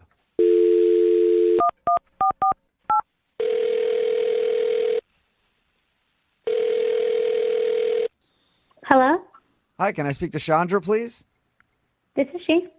Hey, Chandra, how are you? My name is Jubal, and I'm calling from Brooke and Jubal in the morning. Hi, you're calling from what? Brooke and Jubal in the morning, the radio show. Okay. How are you today? Fine. Why are you calling me? Well, I'm actually calling you because one of our listeners emailed us and asked if we could get a hold of you. What? Yeah. I don't understand. Well, there's a guy that listens to our show. His name is Robert, and you went out to dinner with him. Oh. Okay. Yeah, so you know Robert. Well, Robert listens to our show and emailed asking if I could call you to find out why you're not calling him back after you guys went out on your date. Huh. It's a segment that we do on our show called the Second Date Update. So Robert's wondering if he did something wrong. I mean, I did text him back the other day. He, texted me, and I texted him back. He actually told us that, yeah. But it didn't sound like a text from somebody who wants to see him again. It sounded like you were kind of blowing him off. Yeah, I'm glad he picked up on that. Okay, so you are blowing him off. Yeah. I mean, actually, I would really be fine to never see him again. Wow. Oh, man. Okay, do you mind telling us why so that we can share it with him? Well, he's just really forward. He's forward. I can kind of see that. Meaning? Yeah, a little too forward. I mean, at first, I thought it was attractive. I've dated a bunch of guys who are really shy, and it's I always have to make the move and start the conversation, and so it was nice. He wasn't shy or timid, and he seemed really confident. He told us how you guys first met, and when he saw you at the gym, he walked up and complimented you on your glutes. Is that kind of what you mean by too forward? Well, I mean, at that point, I thought it was just kind of funny, Right. And I appreciated the honesty, he didn't seem that weird. But once we went out, he just crossed the line. Was he just too much? It was too much. Did he say something, or was he acting aggressive towards you? Yeah, he said something really bad. What did he say? I'd really rather not say what he said. I don't want to say that. It makes you that uncomfortable to repeat what he said. Yes, definitely. Can you give us a hint? Well, we were talking about our interests, and we were talking about sports that we like, and he likes basketball and football, and I mentioned that I like swimming, and that I'm really good at swimming. I was a swimmer in college. And I was talking about how I'd probably like it because I was really good at it. Mm-hmm. Okay. And then he goes, you know what I'm good at? And he leans into the table. Oh, no. Uh-oh. I can already see what's coming. And I can't say this. I shouldn't say this. He doesn't know. He literally thinks that he did nothing wrong on this date. He thinks he did nothing wrong. Yeah. He thinks he said nothing inappropriate. Yep. Yeah. When we talked to him about your date, he was like, "Oh, it was cool. We just had a fun conversation. I may have got a little ranty at some point about my business, but that's all I could think of." That's amazing. This guy's totally clueless. All right. The anticipation is killing me. What did he say? Yeah. Oh God. Well, I can't say this, but I'll try to give you the idea. Okay. He leans into me and he says, "I'm good at doing things for others that make them happy." I'm assuming you don't mean charity work. No, he was like vulgar about it. Really? Oh, wow. Yeah. Like how vulgar? Like he used some pretty disgusting words. Can you just do like a rhymes with here?